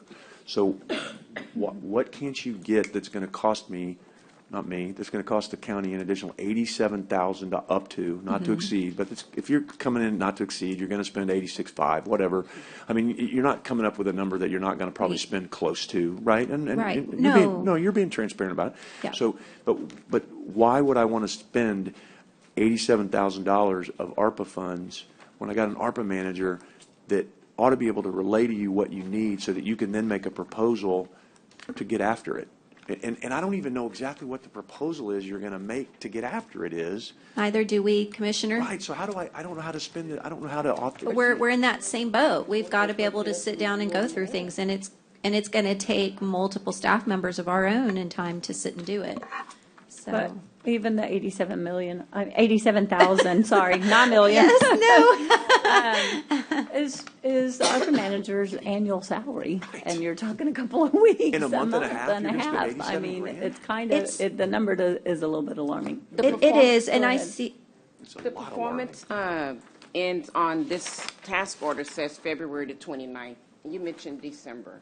yes, our actual work authorization that we submitted ends December 31st, 2023. I think it's been updated to December, Chris. Are you saying 87,000 for a month? Yes, 4 months. Up, not to exceed. So we are not saying it's going to take that much. What we're saying is the hourly rate is 145. So we could very well get all this done within 3 weeks. And when we originally submitted this, it was a month ago, but it's been a tabled discussion. So we haven't been able to sit and really look and digest anything. At the time that we submitted this, the 87,000 seemed more appropriate potentially based on the amount of time that was left within the year.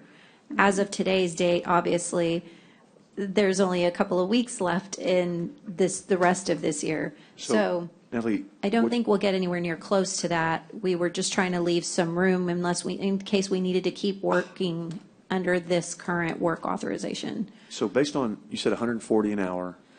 145. 145, oh, let me make sure I do it right then. So 87,000 divided by 145 hours, your estimate a month ago is you're going to need 600 hours to get us to know where we were on all our projects? That's staggering. It was a ballpark figure in case we needed to go that route to get us through the end of the year. It's not something that and it's not to exceed. We don't think we're going to bill anywhere near that amount because it's hourly. So if we have 5 staff members that are on this so that we can get it done in 2 weeks to see where we're at, then at 105.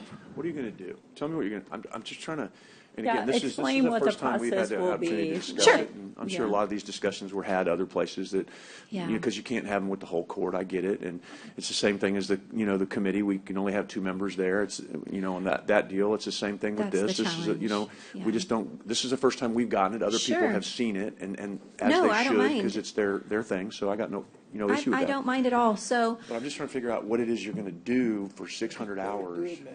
well, so the first part is we need to sit down and we need to have conversations with the county, have it be our current ARPA manager that you still have or any other officials or persons you deem the appropriate parties to talk to.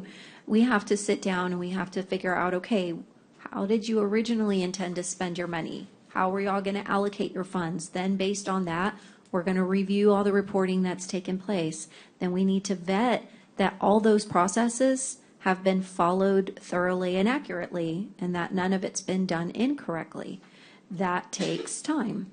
But we have lawyers and we have the grant works, we have other people. I mean, our projects are allocated. There's very few that are on our high risk left. We have gone through the approval process. So moving forward, I think the projects are determined and they have been vetted by the attorneys or grant works or whoever. So now We what would trust you that. do? Yeah. Well, we trust that, but please understand from our level of understanding of what you guys have done thus far, because we don't know, we still have to do our due diligence, and we still have to look at it too. I really don't think it's a good statement, Judge, because we tell them to take responsibility for the whole thing.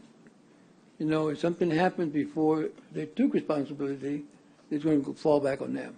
No, it's not. So yes, it is, because they're taking over the whole thing. We got to tell them a while ago they're going to be responsible for the whole thing. Well, the whole thing starts from the beginning to make sure everything was done right. You know, to make sure that everything in the processing was done right. Who's pending? You know, I got a lot of questions still. We had the last meeting that haven't been answered. Wait, Who's we're going to go pending? back in time? Who's and get them- pending? Who's complete? I mean, a lot of stuff is not being answered yet. Pre-approved project? Wait, you're saying you want to go back in time? Commissioner. And check everything? Just whatever. Teresa wants to clarify something. If you look at the task order, it explains everything that they're going to do, the review, the analysis that they want to do right now to see where they're going to go with ARPA. I mean, Yeah, it's, I mean, it's, and it's verification of what we've already done as far as what Lulu has done, the processes and what we've already done. Yeah. But that's the scope of what they're That's saying they correct. need to vet and verify and move forward I mean, with. if I would take Oh, it wait, over. I don't want to do that.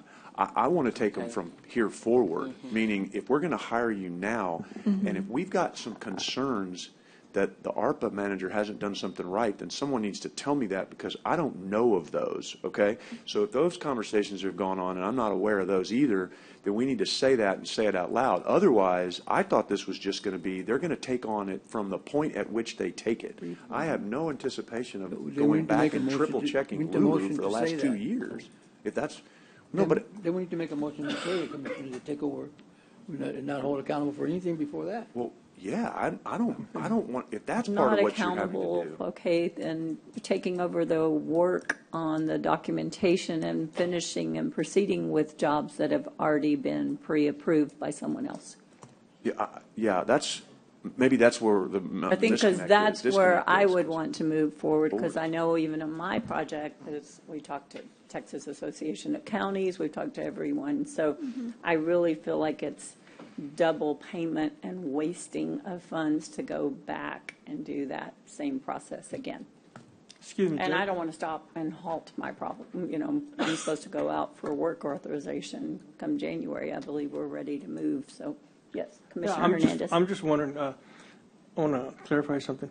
We won't find out any of this till Treasury questions something, or That's correct. has it been done from the previous ARPA manager? Has Treasury looked over or asked to approve something, and have they? The ARPA is reported to Treasury on a quarterly basis. Okay. Everything, it's been vetted also with the county, the auditor's office. They're aware that we provide everything that's in our financials. We have to provide everything that's come to court, that's been approved. Everything has been reported And on a vetted. quarterly basis. Yes. And I mean, we've and been we told haven't had- repeatedly. Attorneys that we've Again, had. everything we've has had, gone yeah. through Holy the cow. county attorneys, collaboration, contracts, everything has been vetted out. Yeah, so I have no desire to go backwards, zero. If that's what this is about, then that's the disconnect, because that's what I'm not understanding, is why we have to spend all this money. Now I'm understanding is if the thought is you're going to have to go backwards in time, okay, well, that now I get. I'm not interested in that. And I'm also, interested as in- far as the reporting We've got has an been ARPA from manager last leaving. court, all monies have been Allocated allocated to already. everything. There is no No open, unallocated, besides what each commissioner or judge has on their own allocation. So that, Yeah, so I think we got to, yeah, now I understand. But we Because- haven't had any feedback It from wasn't clear Treasury, in the right? last report, though. Thank you. Commissioner Hernandez is still talking? All right, Yes, I'm done. okay. You're good, thank you, sorry. All right. So as far as, I was just reading a note from Jessica, Treasury isn't individually reaching out about anything reported yet as far as we're aware. So that's not just necessarily a Nueces County thing, that's a, in period, across the board thing. But yes, to a certain extent, we still have to come to the table, be that as it may, that things have already been submitted and done by Nueces County. part of our due diligence to take on full responsibility and say that all reporting is accurate, we still have to spend time looking at what's been done, even if it takes us a week to do it. I mean, we still have to be able to look. In order for us to even know where we're headed, we have to know what the vision was getting to where we're at to be able to carry it forward. And right now, GrantWorks, we don't know. We haven't had those conversations. We haven't looked at any of those documents because we haven't been engaged. So that's what that hourly rate was supposed to include, was supposed to give us the opportunity to sit down and look at where you are. That way we can move forward.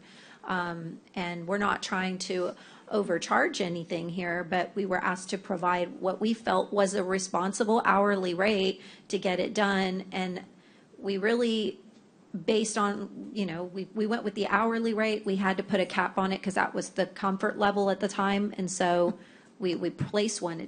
We don't expect it to get to that amount. We just really, we're really just trying to move this forward so that we can sit down and have the ability to look at where you guys are and know how to get you guys to the end of it. So, and Judge, yeah. this is, I'm sorry, this is as clear as mud for me now. So everything that we've done so far has been vetted, and we have no indication that there's anything wrong with anything that we've done thus far. In fact, to the contrary, you came in and made darn sure that some of the stuff that was done incorrectly before you were here got cleaned up. So you have been super diligent in working with the county attorney and the auditor and grants and Lulu and making darn sure that we were in compliance. So to go backwards and do what she's projecting now is unnecessary and not at your fault, but it's a waste, in my opinion, to do because you've done it. Now, Judge, if you believe we've got some holes somewhere because you've been the one most involved in cleaning up the ARPA messes that we had to clean up, then you need to say so, because I just thought we were looking at hiring them to manage the projects moving forward. Right, because not our grant manager, go back and revet. because she left, she Yeah. took another job. Let's be up. We have an ARPA manager who decided to take another job within the county. Which is great. I'm sorry she left, but that's great. It's a permanent job. The ARPA manager job was only funded through a period of time. This concept makes sense to me because it's hard to find someone to do a job for 2 years that you got to train and get up to speed. And, I get that. I knew it was going to cost a little bit more, but I think there needs to be a proposal that just says, here's what it's going to be going forward, and let us digest that. Not going back in time, because I think you we're can okay. put in your document that these were pre-approved, you didn't approve them going forward, whatever. I have no problem with moving forward with that. What I would like to say to everyone up here is this is really important. We're getting to the stage where all these projects are going to be taking place, and we do not have the manpower or the personnel to take care of it. So this is an excellent idea moving forward. Agreed. With them doing that. So as long as it's not backtracking and whatever we have to put to clear you and your company name or anything like that, I'm fully on board with. But I think we absolutely need you and need your help, and this is the point in the next year or two to get these projects to completion that we have to do something like this. So we've got two things. We've got a contract that's on the agenda today, which is the general contract, right? And then we've got the work order that was placed. Do we need to just omit the work order and just enforce the contract, giving us the ability to engage? Or do you want a work order that's going to be? I want a financial proposal. That's what I would like. I can't vote to support anything today without a financial proposal. I agree with what Judge said, and Commissioner Gonzalez brought this forward. Whoever did this, great idea, super great idea. But I got to have more. I got to have more specific. I need to know what it's going to cost, based on going forward, not going backwards. You would like to see milestones and that sort of thing. Okay, I outside think of the original even up to proposal we $7 million submitted? is- Or to maybe me, it'd be okay. do it by dollar. because If your project is $1 million, this is what you can expect to pay for our work or something on the variance or something. Sure. For the You have individual engineers people, so he on knows on his project Sure. what it's going to cost. I mean, Yeah, we can work on something. I If was just there's trying. a level or something that. Sure. I was trying to think outside of the original RFP proposal that we submitted back when this was open, because we included it in that, but that included other services as was requested out of that. So we can do something very similar, just. We can get you a specific. list of all of our projects if you could do Right. like an individual one, and cost estimated for your projects would be this you or like it something. by Would project? maybe, Sure. that would maybe be even better. Give But us an I think we absolutely have to have this. We need it, please. Sure, sure. Yeah, we can, Yeah. we can do it however you guys want us to do it. That We would just- probably, yeah. for me, be a better Sure. plan. And the ARPA manager is still in place until we say she isn't. So she's still here at this Moving county. things, yes. Well, she hasn't been relieved of her duties. She may have taken another job, but I'm still calling her because, to ask her stuff when I need to. And so it's not like she left the county, right? So Right. thankfully, so she's still here. So I think this is a great concept, but I also think we need to hammer it down a little tighter. And she's still here. So we're not left out in the cold until we get this in place. So it's important, but it's not of an emergency status that we have to do it today because Lulu's still here. So, but I agree. I think we You all could get agree it that back, we could bring wanna it back do on this. the 13th, if you could. Can Sure. you do something that I quickly? think so, yes. Yeah. And that's one of the things I wanted to ask is, I mean, it's not necessarily emergency like within weeks, but every week counts. That's my Right. Yeah, concern. we need It's to like, be moving I get what y'all are forward. Yeah. saying as far as we want to vet everything and have a better proposal, but I worry too that, I mean, these weeks, these days are adding up, and we're getting closer to that finish line, so the sooner that we can get Grant Works on, And just the to better. make you So- aware, Commissioner December, Judge, forget it. Lulu is can do it. still Bring it back very to much December. dedicated to the ARPA projects, and she is still working on them, working with my stuff, with the grants, Working with other my grants. office, she Yeah, was just so here the other it's- day, so yes. She is still responding to anybody that asks, and she's still looking at. Because I do agree, we need someone to help us move forward. I strongly feel and believe that Grant Works can and should do that work for us. I would want to make sure that we have not just a consensus, but full support from the court on this, because it's such an important Absolutely. decision. But, so do you think that you could have all the data and a proposal for us to take action by December 13th, by our next meeting? Oh, I know she can.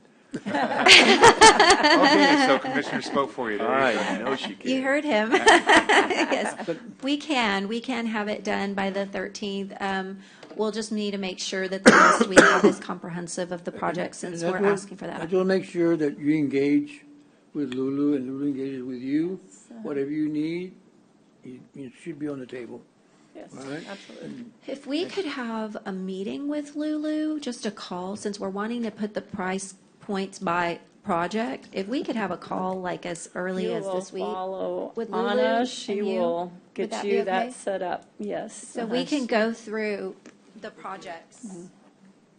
And if anything, if our dates don't come out, but, the times, but everything is still on the court. Yeah. And we presented all the projects, everything's outlined, We'll the dollar amounts, make but we it will. available, because add me in on that meeting, and we'll have it in the conference room if we need to. So That's great. Judge, Okay, one more thank point. you. Can I make one more point? I think also we need to look at this as a hybrid, because we have a grants department for a reason, and this is a grant.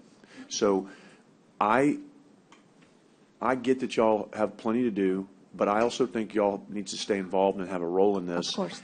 Meaning,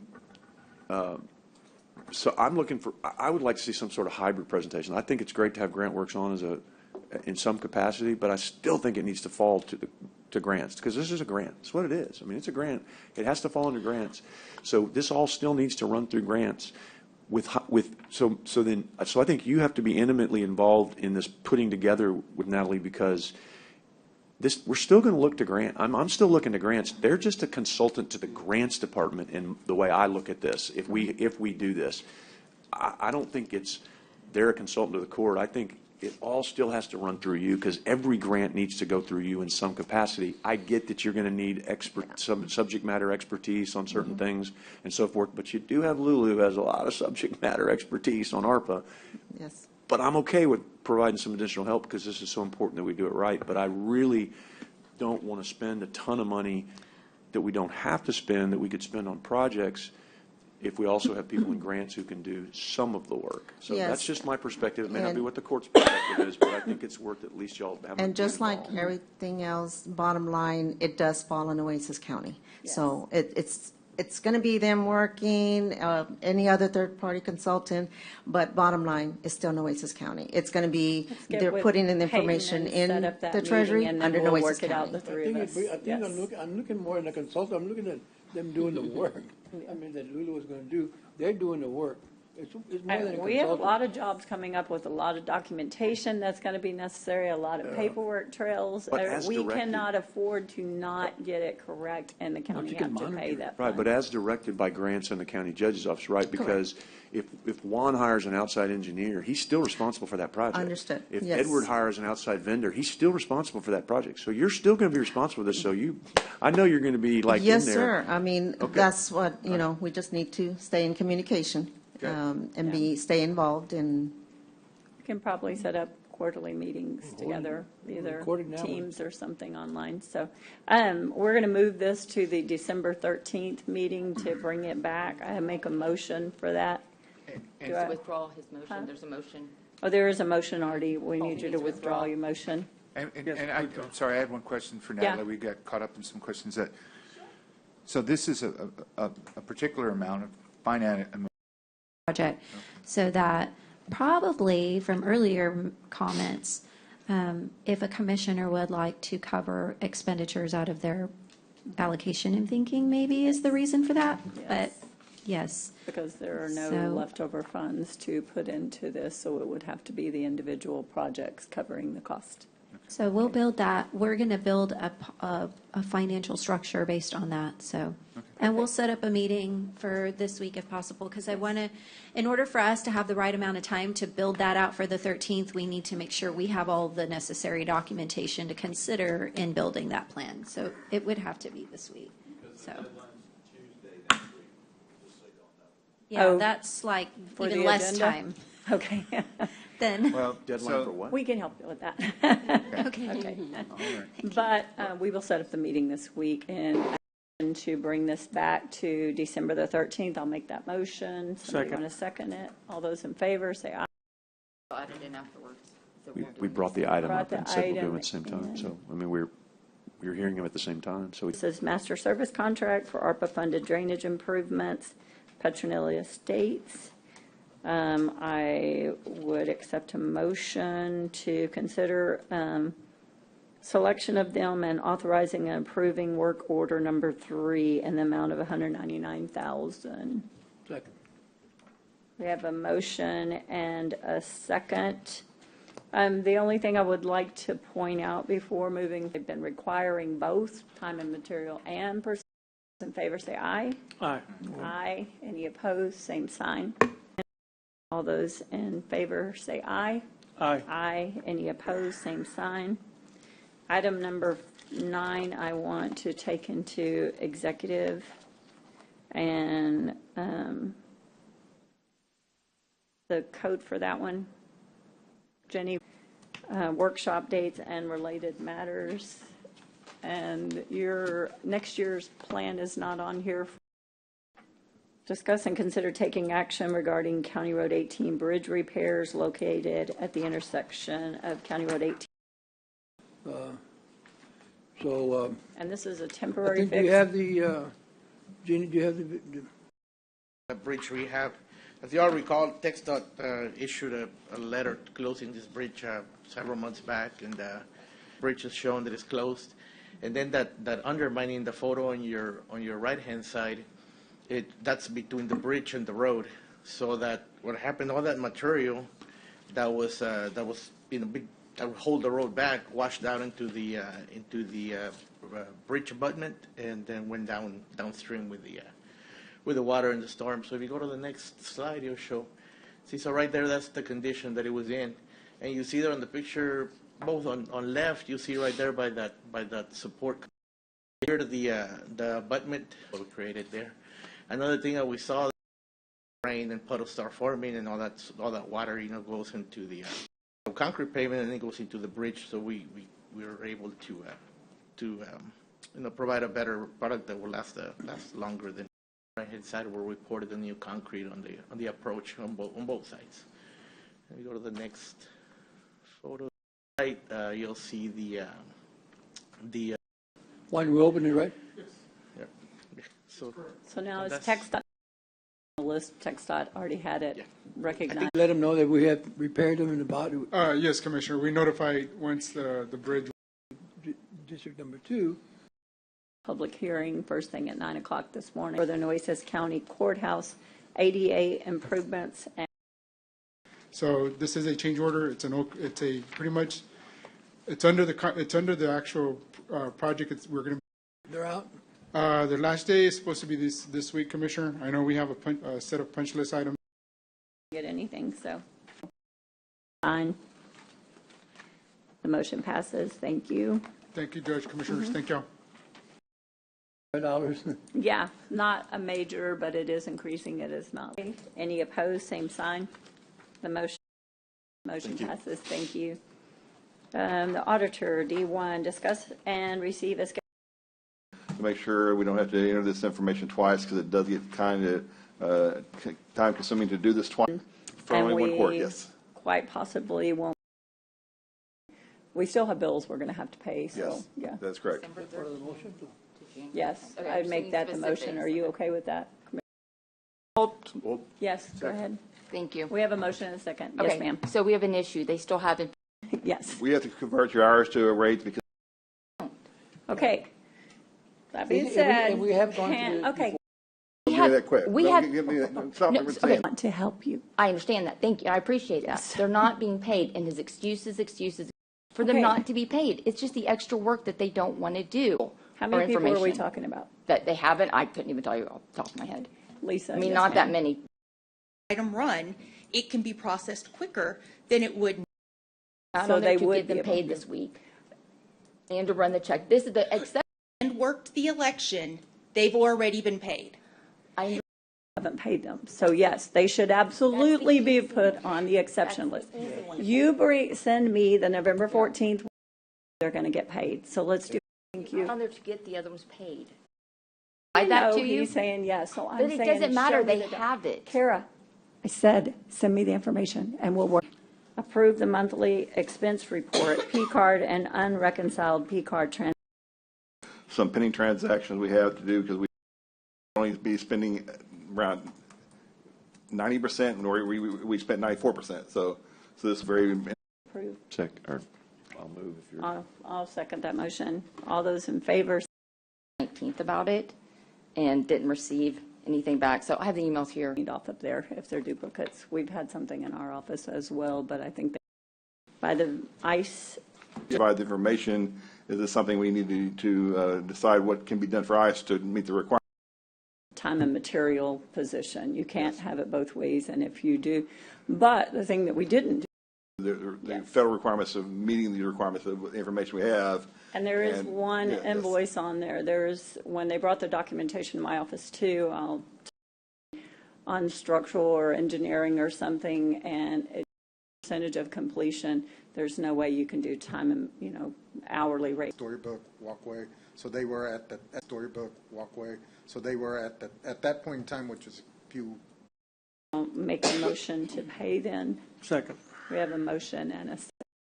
Precinct 3, Constable Precinct 5, District Attorney and Good. And as we're saying right now, the only ones that the full year of this amount we required, we've forwarded this to the county attorney. pass. Second. We have a motion and a second. Understand this is for phone services, and if this doesn't pass, we will not have phone services. Yes. And this, Judge, before you go into executive session, I just had a question about one Sure. of the executives. What right do we have to be able to discuss all the stuff that went on, and because it was a very public session, so I'm a little confused on what we can and can't talk about today and how. This is written to provide you it's written so that you can have your. we don't have to say in open session, if we have an action item on there, we don't have anything else. And whatever. Would the court, And that's not something that I would discuss in open session. That's kind of a vulnerability, but it also Posted, though. There's nothing posted about any kind of cybersecurity discussion. This was purely regarding. you're it. Okay, are we ready then? Yes, ma'am. This is government code. To the extent there's been a past practice of distinguishing items for public deliberation and act authorizing the executive session will be publicly announced by the presiding officer. 551.087. The Commissioners Court will hold an executive session to consult with the attorneys, including matters related to litigation. In an open session, take such action as appropriate on and discuss and take action on the same. Item B, consult with the county attorney, discipline or dismissal of the Information Technology Department head pursuant to Section 551.0. Action on same. Item E, consult with the county attorney regarding legal matters related to continued county involvement in the Corpus Christi current Armor Correctional Health Service Agreement, Nueces County Correctional Facilities, or executing an order granting an exception. Texas Government Code 551.071, and it is 11:46.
Are we on, Connie? You're good. It's 1:36. We are back from executive. Moving to executive item A. Commissioner Modas, I believe you have a motion for me. Yes, Judge. I make a motion to reject the offer from Abraham de la Garza's attorney. Second. We have a motion and a second. All those in favor say aye. Aye. Aye. Any opposed, same sign. The motion passes. Moving on to item E, Commissioner Gonzalez, I believe you have a motion for that.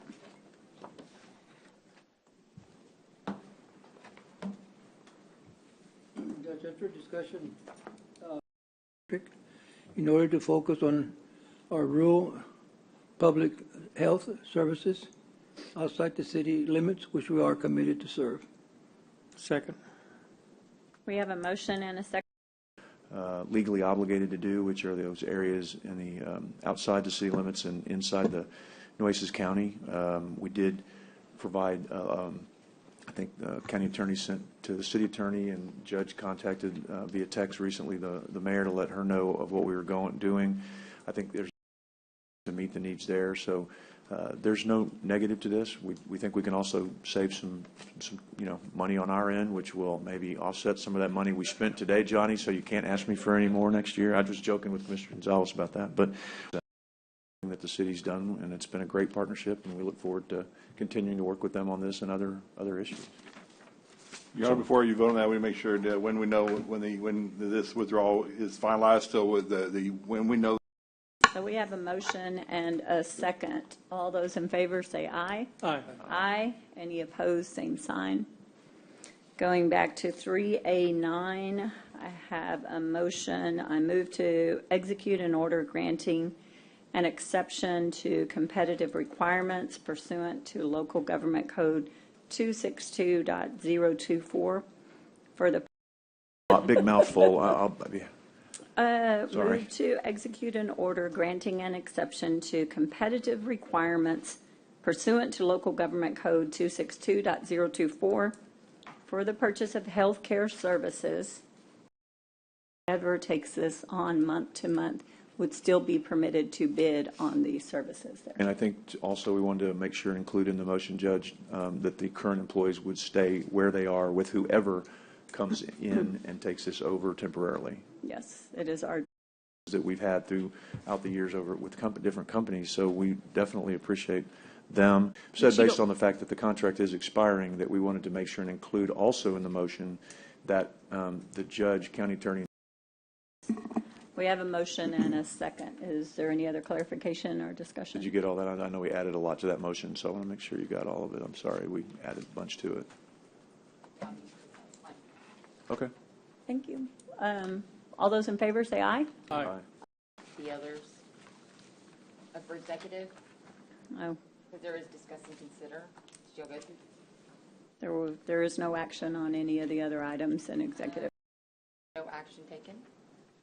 On B? On B, C, D, and there's no action taken. Mm-hmm. And then, thank you. And are there any adjournments in memory?